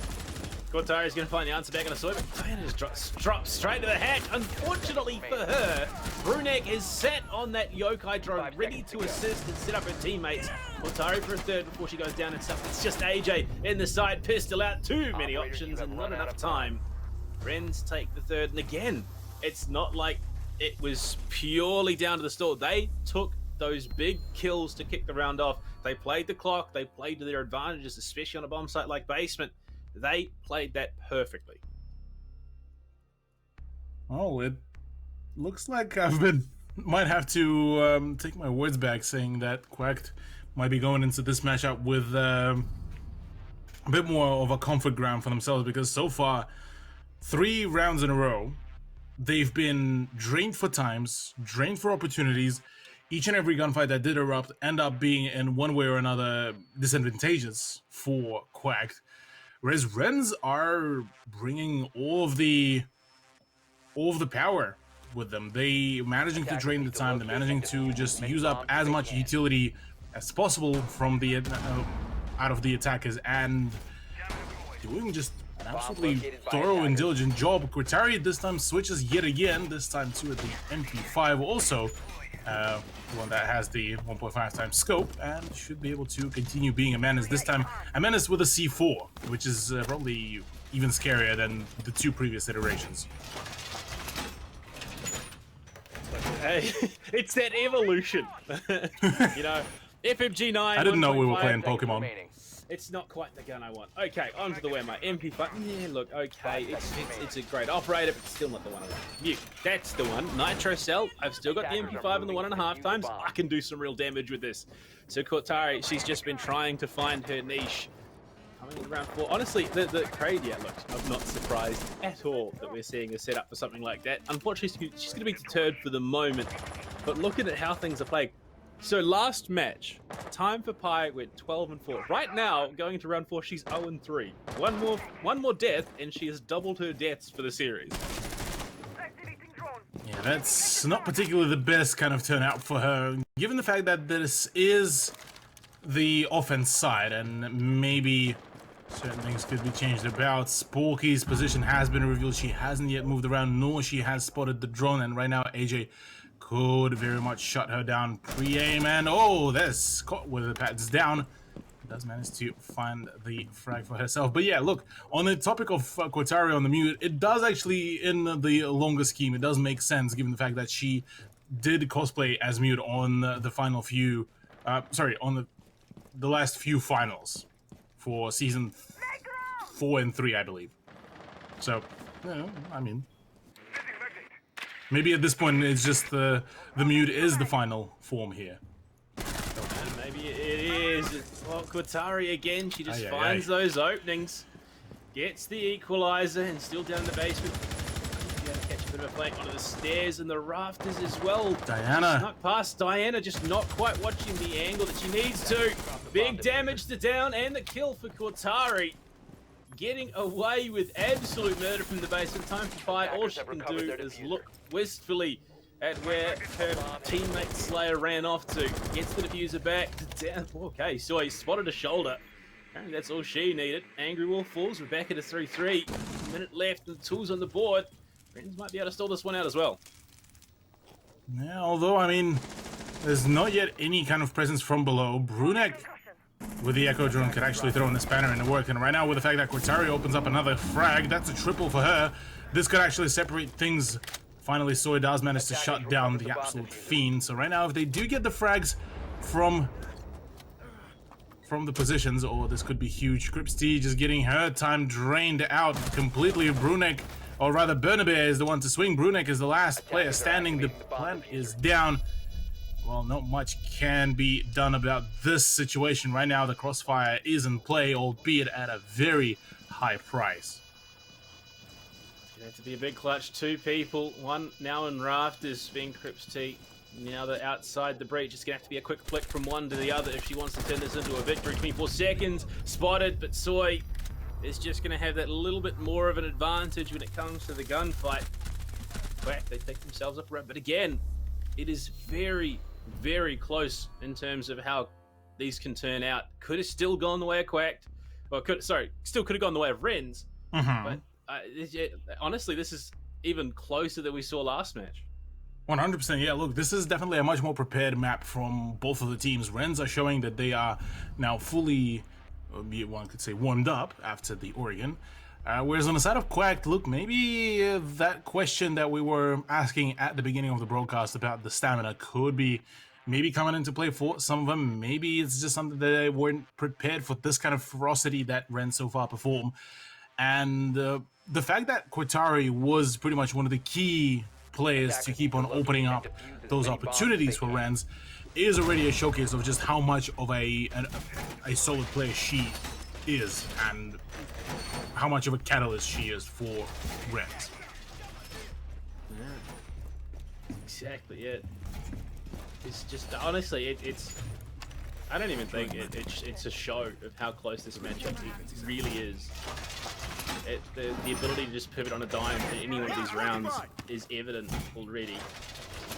Any one person can show up and change the momentum entirely in a matter of seconds. We get into round 5. This is 5 seconds remaining. getting to the tail end of the half, and we could see one team or the other start to gain some Attackers must momentum locate going and into the defuse the switch. bomb. But honestly, I think just the way that Rens are approaching us, the way that they're playing it, I would be surprised if we didn't go to outer side of Cafe. Yeah, Cafe now with the way how things so far been evolving, things might be changed quite substantially. Oh, time for pie. Currently sitting on a donut. Oh, look. Couldn't be worse timing if Cortari would have swung there. Could have been able to find a free kill onto Time for Pie. She was the one who was popping off very well on the previous performances, and now another one to come about. Oh, Soy this time is the one to take the gunfight. She doesn't forgive though, so she dishes out a little bit of punishment on Cortari. Not enough to down her, but that still doesn't keep her away from that breach. Yeah, look, Qatari is never one to shy away from these Bomb aggressive located by engagements, and of course she's going to be the one looking for Angie Wolf with the camera outside that CCTV window is going to be feeding that information through that burner bear as well. They're looking to play this aggressively. CCTV breach opened up. Crips T making phenomenal time with this. Honestly, her Maverick tricking has just been phenomenal so far in Clubhouse. Yeah, she's definitely been putting in the time. It's just crazy. I mean, there's so many skilled Maverick players in this tournament. Brunek, though, is going to be the one to open things up. AJ down again, taken off the board, and more of that utility cleared. Not going to be available for the rest of the round for Quacked.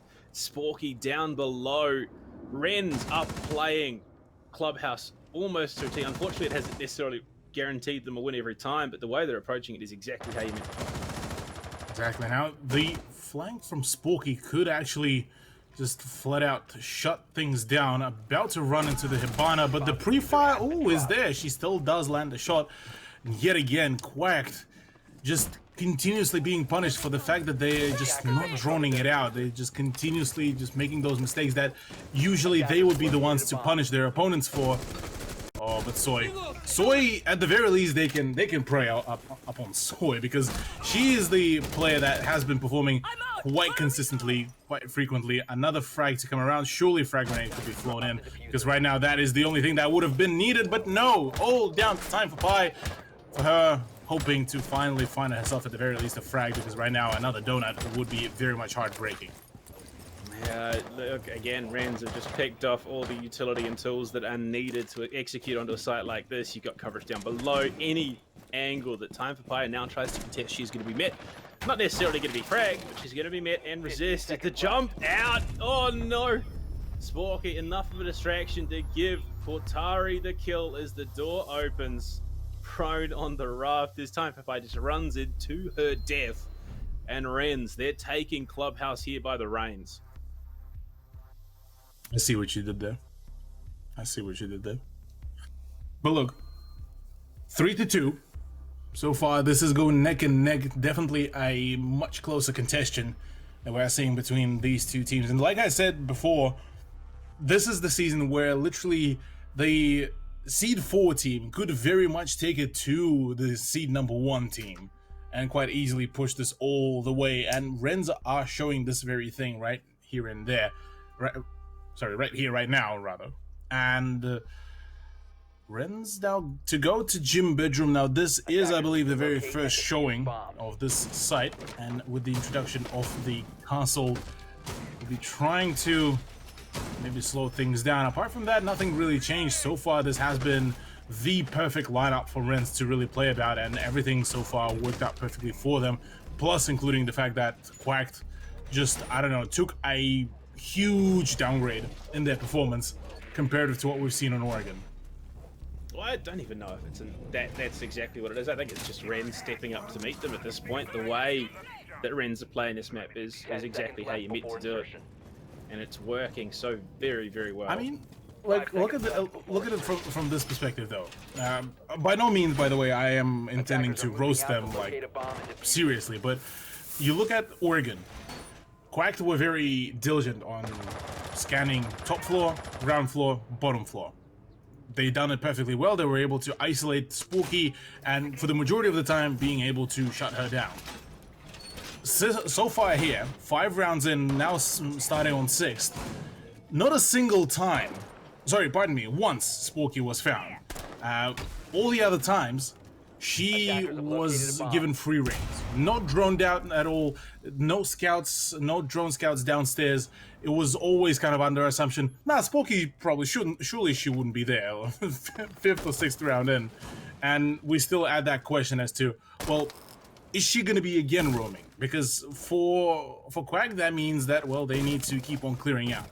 Bomb located by attackers. It's obviously working, whatever's going on.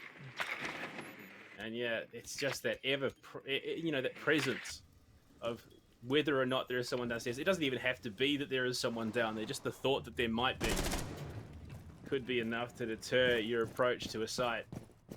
Well, look at that. It is a gym bed site, and you've got 2, if not 3 players from Ren's running around willy-nilly downstairs. Kotari even in billiards, waiting for the jump in, waiting for the pixel of the head. It was so close. If it was just a little bit more, it would have been enough in there. Yeah, she's going to back up just a little bit. Still waiting. Still anticipating that cue. The magnet throw may have given away the positioning there, but either way, yeah, I think they know now that she's down there. They're going to try and contest the angle, but in that congestion, it's a matter of angles, honestly. And then you've got Sporky elsewhere on the map, looking to pinch in from behind, pushing all the way through. Kotari found now by AJ. He does drop down and deal with it through that billiards window, but Sporky still could upset this. Yeah, time for Pi, completely clueless about the position. Once again, not droned out, not watched, completely shut down. AJ to also go down. The hands of Bernabe, I believe, and that's another down, another frag. Brunek pitches in, all falling apart. Quack looking like borderline the performance of a team with the seed of 8th position right now, because it is just all being just yoinked away from them, and Rens are just performing borderline a flawless game here. 2 players to the 3, but Rens, again, health buzz looking a little bit less than ideal for them. Brunet falls to Diana. The aggressive swing in towards Logi could be the tool, but down onto Anglewolf leaves it all in the hands of Bernabe. 1 in Con, 1 in Logi. You got to find the angle, got to find the swing. Pre-fire's not quite good enough. And Quack, they managed to equalize up the half. Another very scrappy round that could have tipped either way. And it's been like that pretty much throughout the whole first half. Thankfully for Quack, not really thankfully for Rens, they managed to equalize it into a 3 each, but still, now going on defense, if one is a Quack fan, one would hope that, well, they would perform a little bit more consistently for themselves, whereas on the side of Rens, look, they so far managed to show that they are an extremely able team, and if they are able to push Quack here all the way to 3rd map, I would definitely start thinking that Rens are in to take the first place. I mean, it's a case of comfort, obviously, as well. We're coming into the defensive half for Quack, which is where a lot of the teams, especially Women's League, especially in ANZ on the whole, tend to thrive. They do just feel that much more comfortable on the defense, which could present a worrying prospect for the Rens. They obviously need to come in with a big attacking half if they want to secure a chance at Cafe. But you look at the setup, you look at the lineup that is coming through. We are heading to basement first. We've got the Mute Mozzie combo plus a Vigil, which indicates heavy presence upstairs with that roam element of the castle setting off some of those long angles. This is that SSG extended vertical style of play, and this is a play style which, I mean, it's gone out of fashion, now sort of back into fashion. It is one of those strategies that you now need to top-down clear.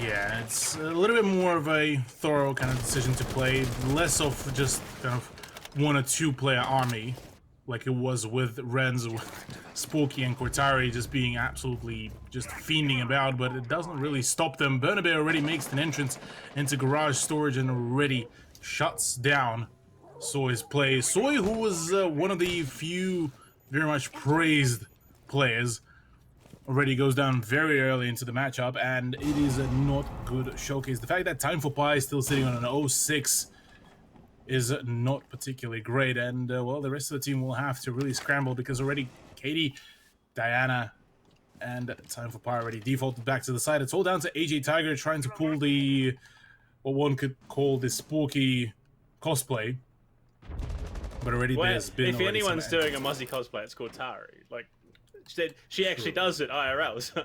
A bomb has been But located. in all honesty, unfortunately, yeah, Soy going down on the leash is the worst operator to lose. Unfortunately, Crip's team not much better than that quick follow-up, and it's just all What is coming happening? apart here. AJ from behind, though, does get one onto Burn. That's about it. Hey, CZ okay. out in Time for Pi will get on the board. Down to the 3-2, and AJ holding control of storage. This pinch could be absolutely huge, especially with Kotari playing above in stock. There's so many questions now that need to be answered, and the Wrens find themselves wondering just what is the right answer. Time for Pi, though, in church. That wall behind her is soft. If the drop-down moto happens quick enough, she could find herself punished, and that's exactly what's happening. Kotari has dropped down into moto. If Time for Pi is not paying attention, the shot goes out, the cam gone. Time for Pi hits the head. That's exactly what she needed to do. Equalizes that player count. We're back at 2 apiece. Angry Wolf into moto, and now AJ has that cue to jump on in, but she's been spotted and shot out by that AK. Time for Pi looking for the swing, looking for the angle. Brunek is now on the plant. She tucks herself in past the bar. Gonna swing in, finds the kill. A triple for Time for Pi. Post-plant, Brunek versus Time in a 1v1 Vigil versus Thermite. They have an idea, they have an instant. Brunek pulls off the angle, worst possible second, but Time for Pi with the quad. No, Time for Pi. I respect the flex, but don't do it. But what a quad from scoreless to 4 in the round. A massive clutch up there gives Quack the round lead. A much needed one as well, gotta say. The round most certainly was looking extremely grim there for Quack. And yeah, look, at this point I am impressed as well. Time for Pi. Finally, the moment it seems like call out her for the 0-6, she finally decides to turn around and finally get to the fragging. But my goodness, that was one way to really turn things around. Well, finally, Quack looking to be a little bit more in control of the scoreline, albeit still not out of this yet. Well, it is a big round, not just for Time for Pi, but for Quack. They just managed to squeeze on through, get themselves that round by the barest of margins. The health disparity was significant enough that it could have definitely been a round that went in the favour of the Wrens. Unfortunately, not to be when. Well, I mean, she dropped what 12 and 4 in map 1.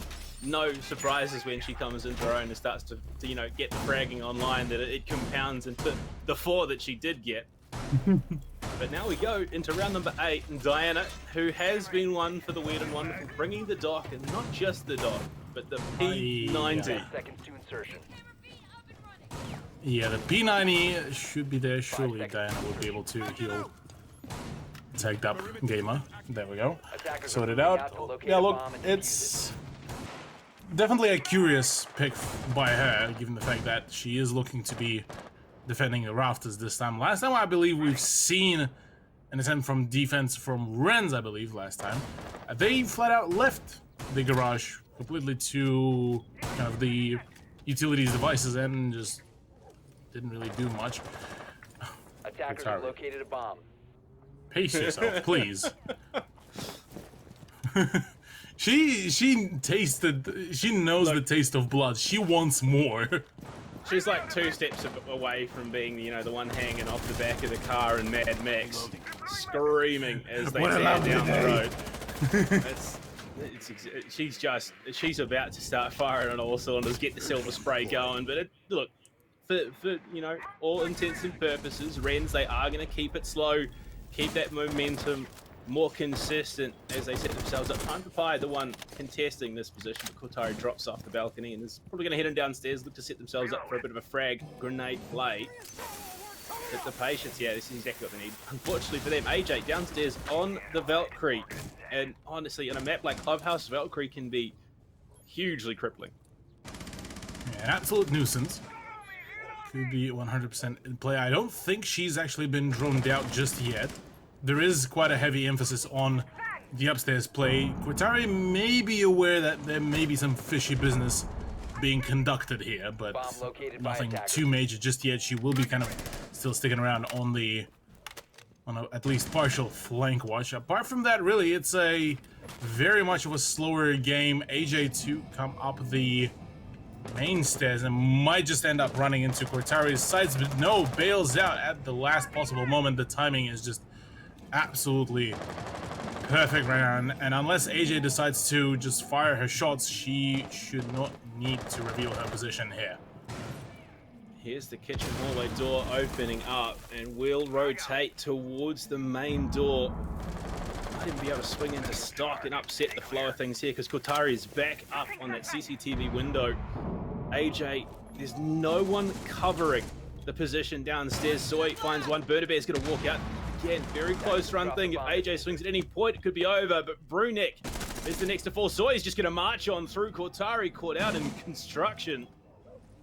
And it is just coming apart here. Cripps swings with the SMG-11, takes the head clean off of Bernabe. Angry Wolf, the last one remaining outside of the garage door to swing aggressively through the breach with the SMG-11. Drops down from Time for Pie. She is not done yet. The MVP clutch queen of last round wants to go more. Even just lets her teammate full on tank the air jab. I mean, at this point, it's just more so for massage purposes, I would imagine. But look, yeah, definitely a completely different Quacked roster now that they've gone on to the defense. But that is quite a stark difference what we've seen from them on the attack between Clubhouse and Oregon, whereas on the side of Renz, they pulled off a borderline a perfect defense on their end. It's just unfortunate that at the last final seconds, they just couldn't find a whole lot for themselves. Qatari, oh lordy. Yeah. Going to gym is actually going to be a huge thing here for Fuse as well. We saw what happened when she chooses violence on the defense. She goes to smoke. When she's on the attack and chooses violence, well, she starts using a funny alphabet and speaking in Cyrillic.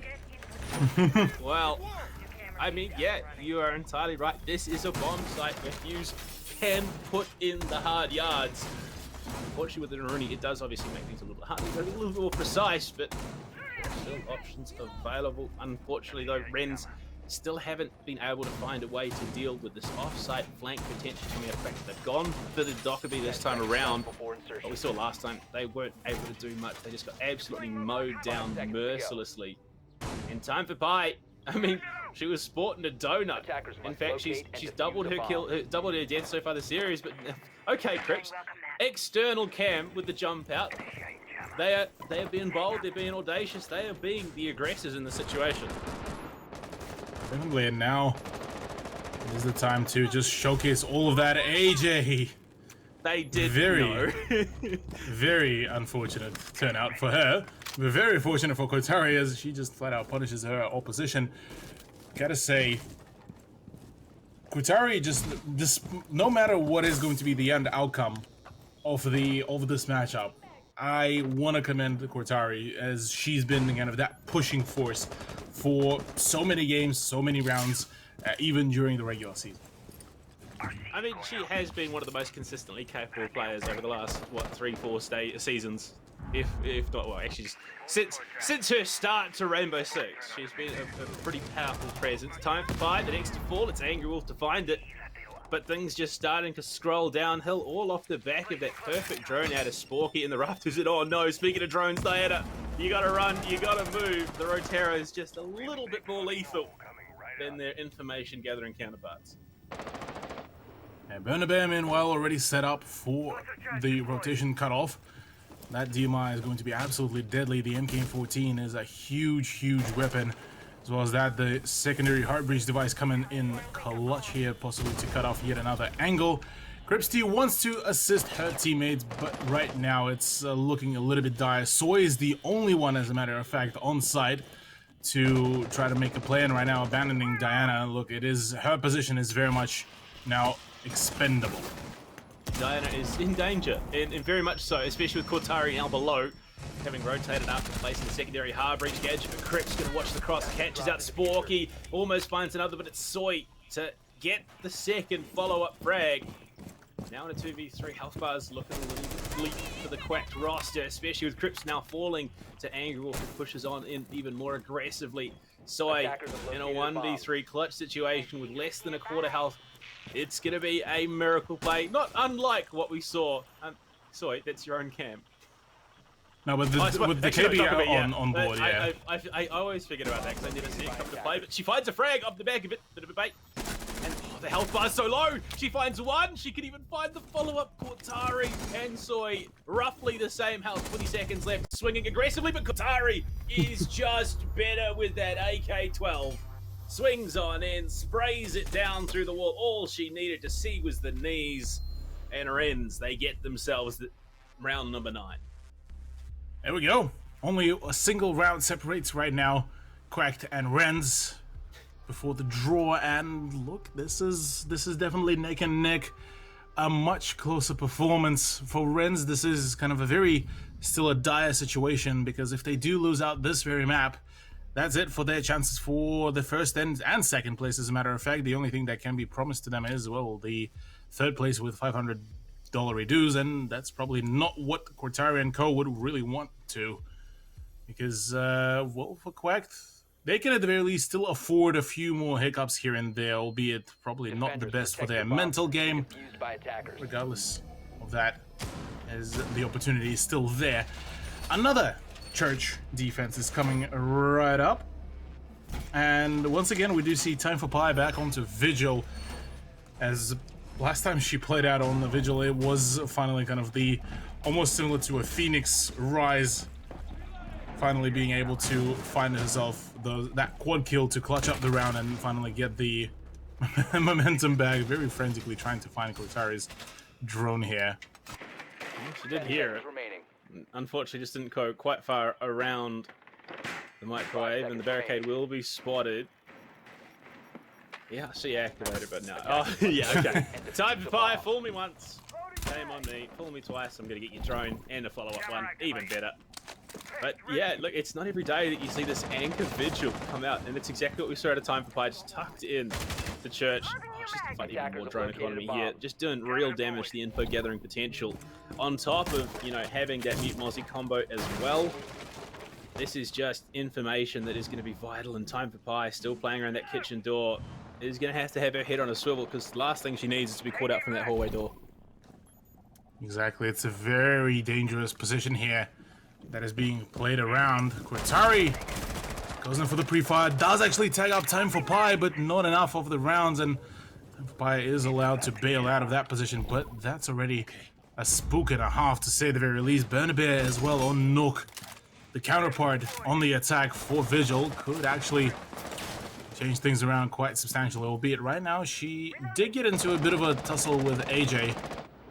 But you look at that, 3 players on the top floor, 1 on the ground floor, and only a single Diana with a UMP up on the actual site. So it's definitely going to be a little bit scary, especially the fact that if Sporky does manage to find an opening frag, this is going to be a huge swing and would be forcing a very prompt rotation from Quacked. But if Diana does manage to repel the push of the Argentinian, that would have been a huge turnout, but no. Now the callout should be now coming out. The rotation needs to start happening. Time for Pi already goes in for the swing, gets the better of Sporky. I mean, it's part of this setup, that's why all the hatches are open. You can just drop straight down, back onto the site, and provide that support in a moment if you should need to. AJ on the main stairs catches Burnham, but this one in the washroom. Cortari swung on, heavily tagged up. Unfortunately, the timing just not quite there for the girls on the Rens. 3 versus 3 health bars, looking quite similar, but lack of information available. Just the Gemini and 1 drone in the hands of Angle playing on the hatch. Cortari almost catches Time for Pi. playing a dangerous game, but that impact could do some damage if she decides to throw it at the hatch. Yeah, it's a risky one. Probably not the thing you want. They are playing a dangerous game here in the Esports Women's League semi-final. Cortari knows. They're trying to time the frag grenade, though. That can be the answer, and it is. Time for Pi goes down. All while that default was up and available. Soy spotted. Smoke grenade going to be going in. And they're both in the same position in blue. So Fuse is going to be going down, but Crips is on the swing. She's going to find the down and the kill onto Brunek to boot. And now it's a race against time. Cortari for one. Crips T4s. It's just Soy against two. In church at the moment, tucked in the back of the site. Cortari on the plant. Angry Wolf watching. Can she provide the support needed to allow the plant to go down? Yes, she does. Spotted. Soy just missing the opportunity to get the frag there. 2v1 in the post plant, and unfortunately for Quack, one of them, it's Cortari. Spray down, it's not enough. Soy does get that kill, and it's down to the 1v1. Indeed, yeah, look, last few moments, possibly the chance here. Oh no, Soy! Not enough time for that fuse! Angry Wolf of that grenade does manage to clutch it out. Soy just not reading into perfectly into that, and will be, well, losing out the round. Renz, push it to the draw. My lord, 100% efficiency in that round for Angry Wolf with the frag grenades. Caught out time for Pi, caught out Soy at the very end, and we head up to CCTV. And off the back of this round, round number 11, someone is going to be moving on to map point. If it's Quacked, it would also be series point.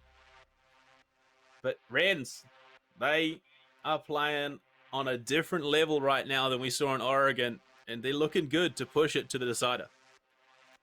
100%. Look, it's looking like it just might be par for the course really here. Renz looking so dominant right now, so much more in control, even on the offense. It's just feels like such a complete stark difference here once we start comparing this to Oregon even.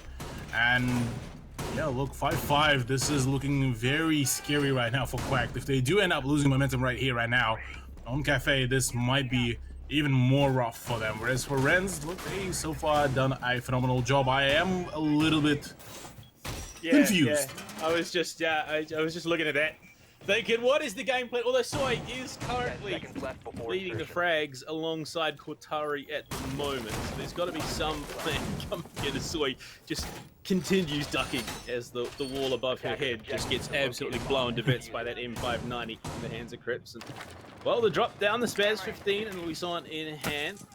Is going to find a drone, carry on downward, looking for that roam. But I just... The change in approach from the Renz, not only is there an efficiency to their play, but there is just a thoroughness that is concerning for Quack fans. Renz. Default cams, yeah. Default cams? Any default cameras out in chat? It'd be something new, really. Well, Soy's location has been at the very least droned out, so if Cortari, if she wanted, she could very much send it directly on to try to go for a very upfront and personal kind of approach. But right now, oh, look, drone does come around to try to scout out the position of the Brazilian operator. Completely missed out, but that shot on the drone could have actually revealed the location, although time for Pi actually pick up a frag for herself. This is huge. Cortari still thinks that, well, the position is there, that the call out is there. Also does call out the position of Bertabear, and off that play comes the frag by Diana, and just like that, look, already two players has been completely now dwindled down. Cortari already abandoned the idea of hunting Soy, which could backfire very quickly, because right now Angry Wolf might just be able to cover. She does have an inkling that there is some presence, and right now a frag grenade does come around. AJ is the one to find the frag, but no, it's just down by Soy. And right now AJ is still there. She's still ready to frag out. Frag grenade over the top of the half, well, the three-quarter wall.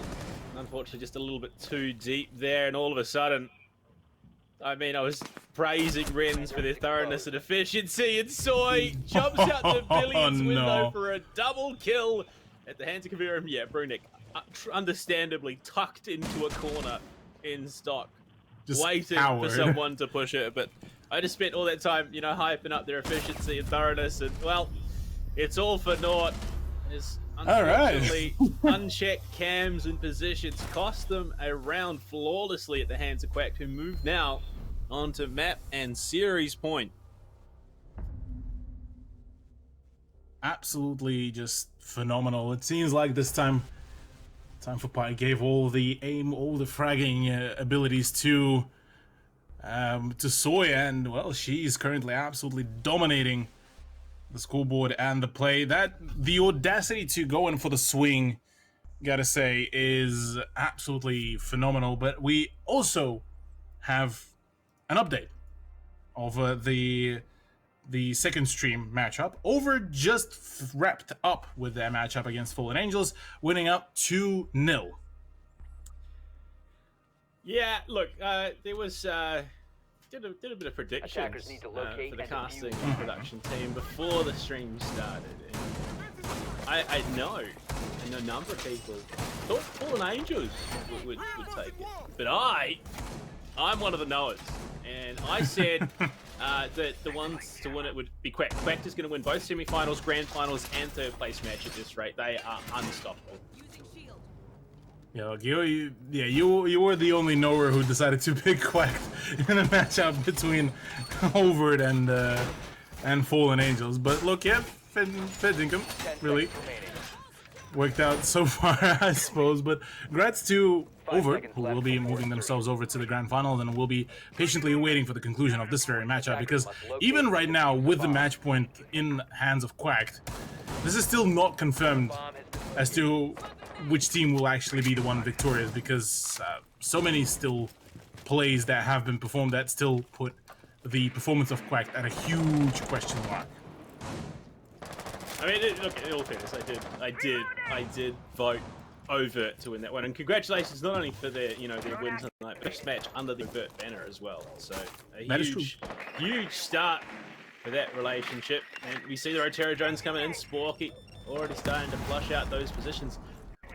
A little ironic, I think, that AJ was still one who playing by the shield, and the Rotero drone was allowed to get through. Another one to follow, but Jammer will slow the progression. Just And another one. Another one, just trying to snake it through, but denied by the mute Jammer.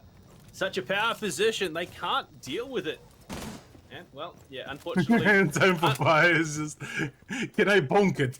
Well, honestly, like, that is something that I've thought about. I'll put it to you. So, you could shoot the drone while it's in motion, but once it's activated, it becomes bulletproof. Surely, an appropriate change would be an impact grenade should be able to destroy it while it's, if it's jammed and bulletproof. Oh, Crips with a kill on the spot. You never mind, forget what I was saying. Quack, they're just doing damage. Burner Bear falls to time for Pi.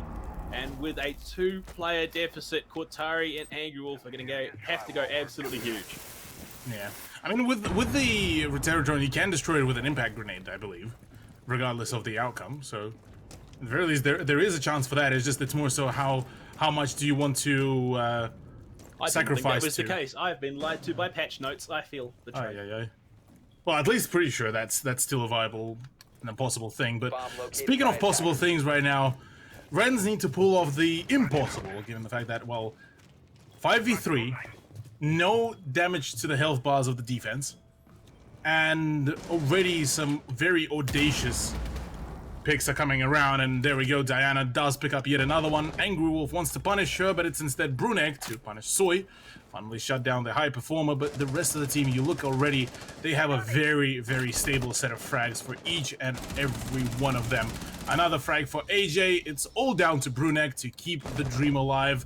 Brunek picks up one, does get herself tagged up, all down to her against the 3 fully healthy Quack players. Diana chooses violence, and right now AJ already having the peek, having the swing ready. Brunek is keen for that as well, but just peeks away. 15 seconds remaining. This is about to be just pretty much GG. There it is, a swing and a win. GG, well played. Quacked to go into the grand finals. 2 O's on the evening, and as a result, your grand finalists will be Quacked and Overt here in Season 5.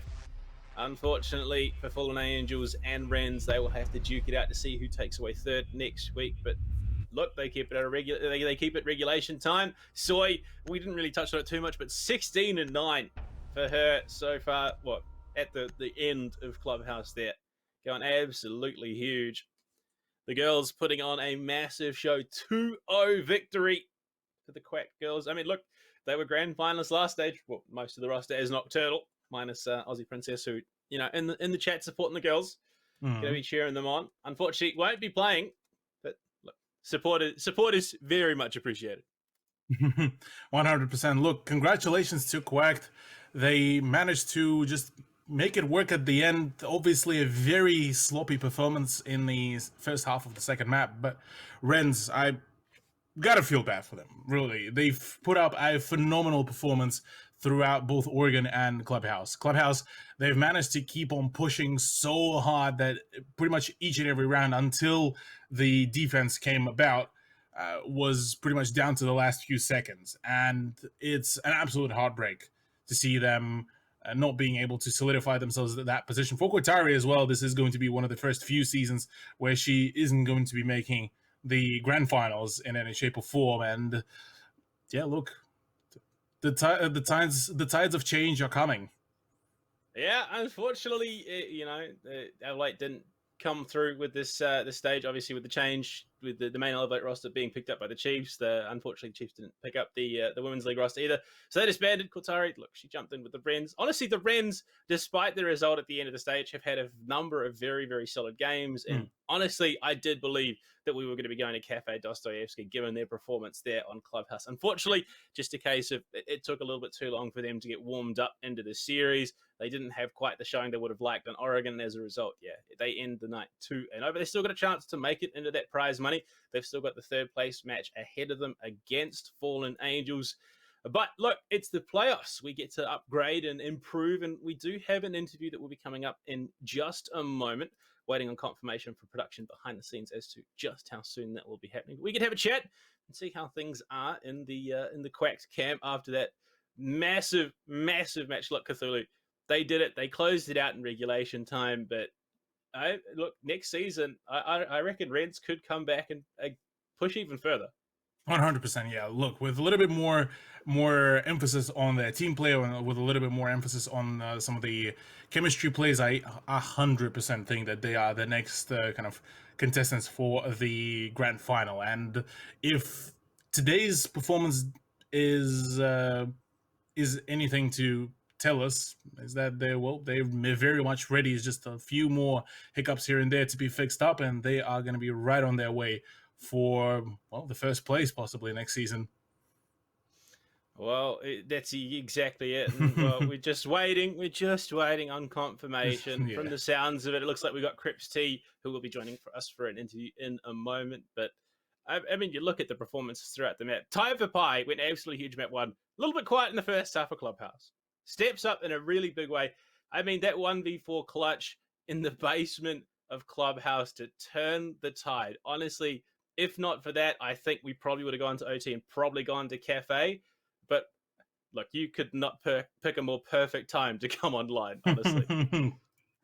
Yeah, 100%. Yeah, for Time for Pi, yeah, she managed to overturn the whole momentum, the whole pace of the matchup, and certainly was a huge achievement for her and for the team, and as well as that for team's morale, because I would imagine that by that point, really, the tilt factor could be starting to kick in for Quack, given the fact that they've lost quite a fair few gunfights off some very borderline basic mistakes, and the stuff that they've been, funnily enough, punishing other teams for, and that is the flank drones, just in general, watching their back, being a little bit more aware about the flanks. I mean, with the fact that Rens were pulling it off before, but yeah, look, apart from that, it's been definitely just a back and forth game, I'll have to say. And Rens, after the first map, definitely looked much more warmed up. They were there, just very much unfortunate for the fact that they just weren't able to close out certain rounds in those final moments, as I was mentioning that before, given the fact that they had all the player count advantage, they had the health advantage for the majority of it. It's just sometimes some of the gunfights just couldn't really be helped. Yeah, well, I mean, look, some of the plays that were pulled out by Quack there, even in Oregon. I mean, you think of Diana on the attack, straight to the blitz, and the amount of damage she was able to do, and not only just enabling the push onto the site, but distraction and drawing that attention of the defenders was kind of brutal, to be perfectly honest. Like just the way it blew the site wide open, gave them that opportunity to get in and get those rounds. But I mean, you look at the overt matches, overt versus Fallen, it was Consulate, then Oregon. We've seen two of these teams play Oregon going into the grand finals. So you'd imagine that we're probably going to see that one banned out. Clubhouse would probably be another contender that gets banned away, which means we're more than likely to see something like a Chalet come through in that grand finals. We get to see a bit of a showcase of it. We get to see, I mean, just how deep those map pools are getting. I mean, we've already seen this best of 3 format. It's only gone 2 maps. Grand finals, if we do go the distance, where does that decider end up? And could it actually come down to that map preference in the end? 100%. Well, yeah, we'll get to maybe talk it out with the girls on the interview once that is being set up. Or unfortunately, we are still yet to get the full confirmation as to what is happening. But I do believe there we go. Yeah. So we have both sides of the camp joining us for a bit of a talk about how the semi-finals went. Up first, it is going to be Sporky out of the Wrens team. Unfortunate loss to be suffered there. We're just waiting on her to get in. There we go. The confirmation's coming through. She's going to be on your screens in a moment. Here she is out of the Wrens camp. Sporky, an unfortunate loss at the end of the day. But honestly, your map 2 was kind of scary. It looked like you were going to push to map 3. How are the girls feeling? Oh. Oh. I believe she is muted in the Discord as well. There we go. We are. Can you hear us? There we go. There we go. Yeah, I think it was just more so just a matter of unmuting as well. There we go. Alrighty, there we go. Mm-hmm. Oh. Yeah. There we go. Oh, there we go. Yeah. All right. So back to the question, Yes. How are the girls feeling? Yes, it was unfortunate, but your clubhouse looked very scary. Oh, it was so scary, but everyone's hearts were just pumping because as soon as we started to get onto that roll, we were like, look, like we can definitely do this 100%. And we were just, every round we made sure we went back to what's our game plan going to be? What ops do we kind of need to change up and adapt to what the Quacked girls were bringing? And they're completely cracked. We know that they've got amazing gun skills. So we were like, let's just wear them down a little bit, clear out those roamers as much as we can, and then just kind of go from there, one step at a time, pretty much is what we decided to do at the end. Run us through your game on actually on both of the maps. You were absolutely phenomenal on the defense with the roams because the fact that the opposite team didn't really drone out too much, or rather too many times, kind of allowed you to pretty much reign free on the roam. Yeah. Was this something that came out from some of the VOD reviews, or is it just something that you just kind of like, yeah, you know, I feel like going on a roam, let's just do it? I'm one of those players that's extremely claustrophobic if I'm just anchoring on site. So the girls are always like, look, go for a roam. And we know that last time we played Quacked that they've got really, really nice flank drone setup. So it started off pretty much as kind of like a go for a bit of a run around and see how many drones you can find and kind of clear out. So when you get a couple of those flank drones cleared out, you're like, okay, I'm a little bit more of a comfortable in my roam now. So yeah, it was just kind of run around, see how much time I can waste, and hopefully make it back to site with at least some of my health left. But yeah, the main goal there was just waste as much time as you could possibly, and just kind of put a bit of a squeeze on Quacked as they got closer and closer to site. Well, I mean, you definitely did that. There were a number of times where you could tell that they were flustered. They didn't quite know what to do. But look, I want to talk about, so, you know, coming into Season 5, you've had Cortari jump in the roster as one of the former champions. And we've seen this several times throughout the season. Cortari Unleashed, where she, as she puts it, stops playing for the team and just sort of does her thing. Smoke FMG 90. She goes on to the fuse. What's it like in comms where you get full force for Cortari? Oh, it's when Katari's on a roll, she's just on a roll, and you can see like her confidence is amazing and her knowledge of the game is outstanding. You can see that when she's really comfortable and in her element, the way that she can just frag and everything. And there's a couple times she just kind of goes into her little bubble and gets all quiet. And we're like, that's fine. let Kotari frag. If that's what she needs to do, then that's fine. And then other times it's she's roaming and then you just hear a squeal and she's just running away up the stairs. It's one or the other pretty much. But no, she's been a great addition to the team this season. We've all, the other girls, I'm new to Ren's second season, but they've all been friends for ages, but she just fit completely into our team dynamic, so it's really good having her. Well, congratulations, a massive, well, unfortunately, an unfortunate loss, but a massive showing in Map 2, so the improvements are there. Look, going into season 6, obviously we're probably going to have another one, barring some massively unfortunate event. But I mean, Rens, you guys have had some great support. Anyone you do want to shout out before we let you head off for the evening? Oh, just all of the Rens girls, pretty much. It's been an up and down season, as pretty much all of the women's teams are. Everyone's got their ups, everyone's got their downs, and it was hard the second half of the season. We defended first the whole first half of the season. We were like, yeah, this is great. And then we had that realization of, bugger, we've got to attack.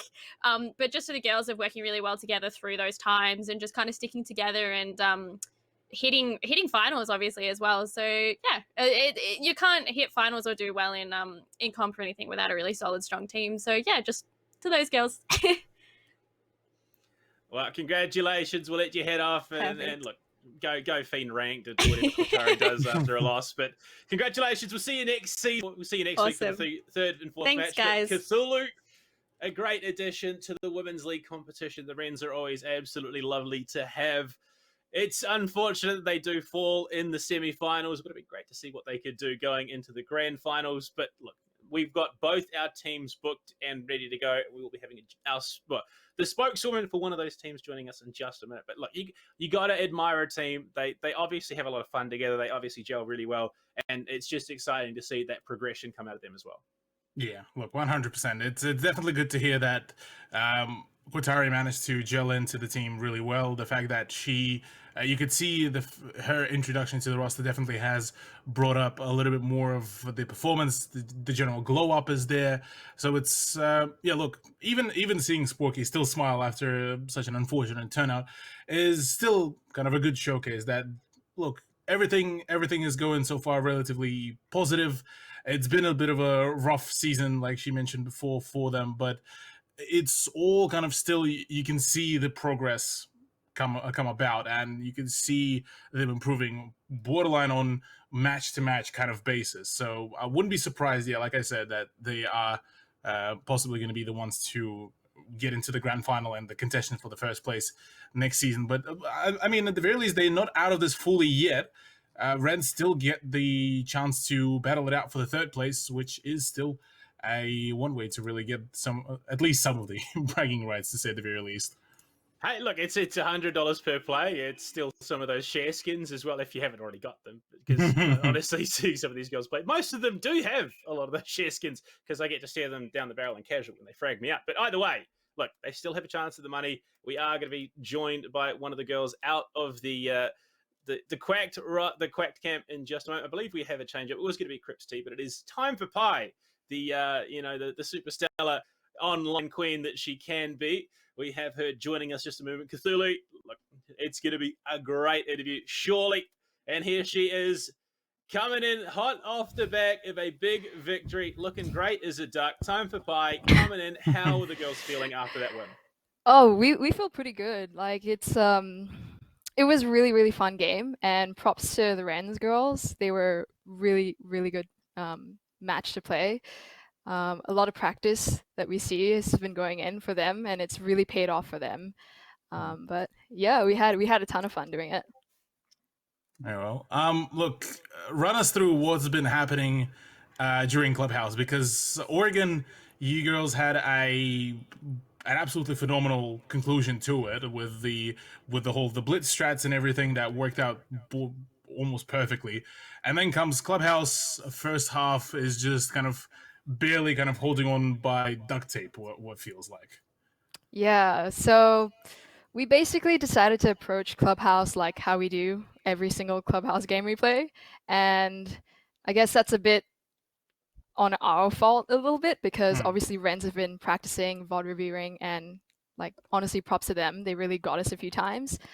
But yeah, ultimately think we had to play with a bit more restraint. I think knowing that they know where all our flank cams are. We got flanked a couple times, which is quite unfortunate, and didn't manage to replace those. Had us maybe sweating a little bit. I think if you ask Katie, definitely sweating. But yeah. Now, look, you had a phenomenal Oregon. You topped the scoreboard, had the best KD there. You come into Clubhouse. It's a little bit of a rough start. You're getting a bit bullied by the Reds girls, and then you find yourself in the 1vx on basement as visual with no health. What is running through your mind in that clutch situation? Well, when it was happening, I honestly wasn't prepared to be in such a difficult clutch situation, but you know, taking a deep breath, playing it calm, taking the ones especially, it's the main way to go. And these girls have obviously seen our weakness, knowing that we do fall back to side when we think that they're gonna rush blue, which they really played into us. And yeah, I was sweating a little bit. Honestly, had me quite worried, but I'm glad I managed to close it out for the team and really get the spirits back up after losing a few on attack. Very well. Made a few words, but like time for pie. Congratulations, a big win for the girls. Obviously, you know the Quack girls came in. You guys are undefeated currently at the moment. I mean, it's a bit of a change. Obviously, a large portion of the team were nocturnal last stage. You've come into this stage. Aussie Princess not being a part of what was the core for that team then. So obviously the face is a little bit different. But how has it been, you know, from your own perspective in the camp, playing with the 5 that you have? With the 5 that we have, actually, it's two of us, Diana and I from Calypso, and then 2 Mons and AJ from Nocturnal, and then the other 2 from Elevate, Sora and Katie. It's been pretty difficult because we all have quite different playstyles, I'd say. At first, it was a bit of getting used to, but once we got into the groove of things and like practicing with each other and like getting to know each other a bit better as well and our playstyles, it now seems to be paying off quite well, especially in the finals and in the semifinals and all the scrims that we've been doing. Yeah, it's been good fun. Well, it's great to hear. Congratulations once again on picking up that victory, booking yourselves a spot in the grand finals against Overt. I'm going to give you this opportunity before we let you head off.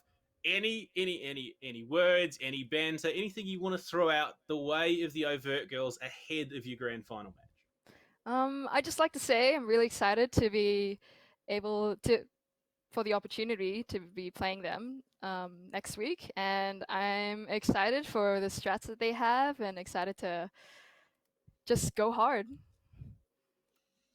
Well, there you go. Congratulations, time. Congratulations to the girls. Go off, enjoy the rest of your evening, get yourselves prepped for next week where we'll see you back for the grand finals. But Cthulhu, that does bring us to the very end of this semi-final evening here in the XP Esports Women's League. 1 week to go, 1 week to decide who is the champion, picking up that mantle that Elevate left behind.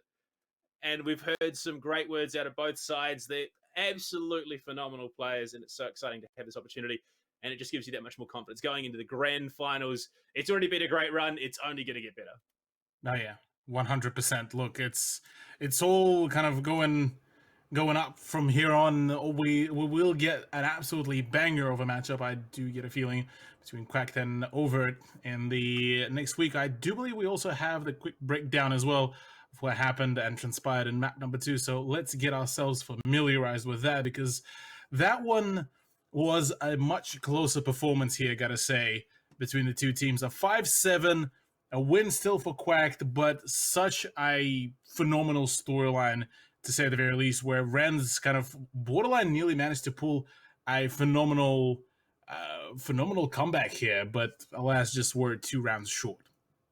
Yeah, I think that last round, actually the last 2 rounds even, were just a bit too much, I think, for the Rens, getting caught out that flawless round and then just not being able to comprehend the approach that the girls on Quack were taking to that defensive gym bedroom. I mean, we saw Soy, yeah, she didn't find much. Well, actually, she found a huge amount, but like she was playing around Billiard. She didn't find much there, but soon as she got elsewhere on the map, She found big damage, found those big shutdowns. Unfortunately, Cortari, as much as she is, a bit of a beast when she gets herself unleashed, unfortunately, it just wasn't enough to take down the Quack girls. And look at that, Soy. I mean, you had two phenomenal standout players for this roster. In fact, the entire Quack roster showed up in a big way, maybe not necessarily in the fragging department, but in their contribution to that victory. And so did the Rents. Unfortunately, it just wasn't enough for the Rents to pick up the victory overall. Yeah, look, still a phenomenal showcase by them. Soy and Cortari being the big MVPs for their teams respectively. And look, yeah, that's pretty much just about it, really. So we do have an updated bracket as well for what is coming for ourselves. Look, for the grand final, Quacked versus Overt, the two teams, well, funnily enough, the seed number 1 versus seed number 2 coming in to play in the grand final, and third playoff is Fallen Angels versus Rens to battle it out for the third place. Honestly, still 2 matches that could go absolutely full send all 3 maps, and I would be very much surprised if the grand final does conclude in 2 maps. Yeah, and look, if anything, this was just a taster of what we're going to get to see next week in that grand final match. Make sure you're back this time next week to see who takes away the crown of Season 5 in the XP Esports Women's League. For myself, Cthulhu, from Alex, and the community cast team as well. We'll see you then. Make sure you're here and ready to go.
I do not know as much about human relationships as I thought.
not over.